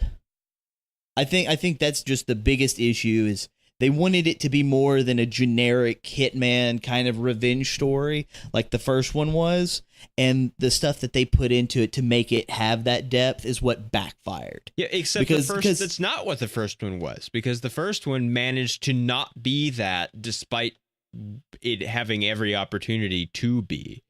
So it didn't need that extra push maybe as much as they might have thought it did. Wait a minute. What are you talking about? The first one is kind of a generic... It kind of is, but I mean, we talked about it at the time on the episode we already did about it, that it does... There are certain elements here and there that do elevate it above that. And well, it's generic. It's just really good at being what it is. You know, it's not like a low-quality bullshit generic. You know, like fucking Laser Mission or something. Well, that's a whole different thing, but yeah. Yeah. I guess. See, this usually doesn't happen to me, but this is really, I think, where a 2.5 would happen, but I can't do that. So. Well, it's like that the decision that has to be made. I know it's the hard later choices model. Well, it's the no. Well, because that was the issue I had with the Man of Issues. Yeah. Was I couldn't make up my mind because I needed the next one to tell me, okay, are they going to pay off or what? Because, you know, see, the thing nowadays... is, at this point, I don't even care about the next one as much as I cared about this one before it happened. So, and this is already a second one. Man of Issues was only the first one, so they had opportunity to escalate. Now, it's possible they could be that the third one could be really great. I don't know. And that this one could, because I really hate Into Darkness. I think Beyond is perfectly fine and is pretty really good in certain points, despite potential problems. So it's possible that you can make a 3 that's better than a 2 or a 1. It's just not common. So it's, man, 2 seems awfully harsh thinking about the things I've given 2s to. But I don't really know that I'll ever watch this again. And I know that I've already watched the first one more than once, and I'll probably watch it other times, but I just really don't care to ever see this again. So I guess, I don't know. It's potentially subject to revision later. I might watch it again some other time and be like, you know what? It's not really that bad. But I think I'll have to say 2 stars for now, because I just really think it's real weak. I mean, the action is fine, but that alone isn't the only thing there, and the rest of it's even damaging to that, because then you're thinking during the action, and if what you're thinking about isn't good, but they're making you think it because it's there in the movie, then that's a problem. Well, pure action cannot carry a movie. You need more. Transformers. Yeah. We should do the next Turtles movie though at some point. Oh, okay. Because we did the first one. No, we're not doing the Transformers movies. Okay. We're too deep in. It's like we can't do the Marvel movies because we're 9 movies in and we're not going back and doing it. Yeah, I wasn't going to do the Marvel movies anyway. No, I don't really have any interest. I enjoy them. I have no interest in discussing them on the show. But we should continue on the Turtles news. And we might have to be in fair to Michael Bay himself. I don't know. So we wouldn't want to miss an opportunity for that. Although we will miss an opportunity for that in the what will soon be 5 Transformers movies. I stopped at the 3rd one, and I'm okay with that. I thought 4 was pretty entertaining. I haven't seen it. Oh, I will say, how loud was this in your theater? Because it was real loud in mine. See, it wasn't as bad in mine. Okay, because the thing is, I went to a different theater. Because when I went and saw Resident Evil 6, I went to one of the older theaters that they're renovating. When I went to see this one, I went to the newer theater, which obviously doesn't need renovations. This one, like, the audio level seemed fine to me. Because this was especially loud. Even for other things that I've seen in the same theater, it was consistently very loud. And I don't know, maybe it's just mixed where everything is at the highest level it can possibly be under the spec. I don't know, but it was very loud. Even compared to the trailers, it was loud too. And those were extra loud even for the theater. So everything was loud. It was real loud. I know Rob from AV Rant talks about seeing Transformers 4, which is what reminded me to ask you about this. And having it be the loudest thing he'd ever heard in a theater for the entire movie. And it's long and it's dumb because it's a Transformers movie. And he was like, I am not, like, he was keeping his ears covered for part of it to protect his ears because it was so extra loud.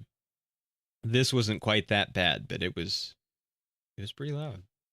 And when people get shot every 5 seconds, that's serious business. It did make when he shoots the guy in the restaurant extra shocking though, because it was very really cracking sudden gunshot sound, and it was very loud. Well, that was something, is because I knew he was going to shoot him. I knew he was, and so I expected to hear that shot. But that was the highest point in the movie, like volume wise, because it did make me jump. Yeah, like, and I knew it it was going to echoes happen for a long time too. So yeah, you could totally see it coming, but like it was that was pretty intense. Yes.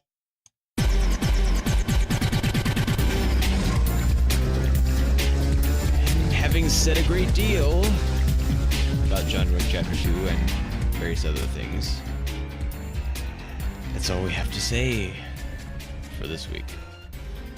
We'll see you next time. Later.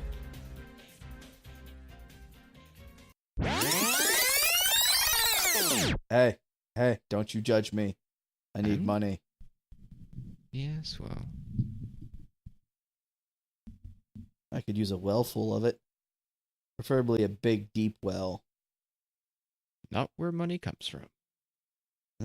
Unless you're selling water. Or unless you want to go diving in the wishing well and steal all the pennies. Yeah. Actually, in hot springs, since there are hot springs in hot springs, there's this, it's like a little fountain that people throw coins in, and the water is really fucking hot. Like, really, really fucking hot. Uh-huh. And one time... stolen pennies with consequences. Yeah, like, you're going to burn yourself. And I did. Because I stuck my arm in there because I don't remember what it was. Up there. Yes. There was something I remember seeing, and I was like, oh, I want to pick that up. I want to look at it. And I stuck my arm in there, and by the time I got to the bottom, like, my arm was already, like, really fucking hot. It was painful hot, and I grabbed it, and I tried pulling it out, and, like, my whole arm was just red. And now you got no hands. Burnt hands. Like, my hands look like chicken wings.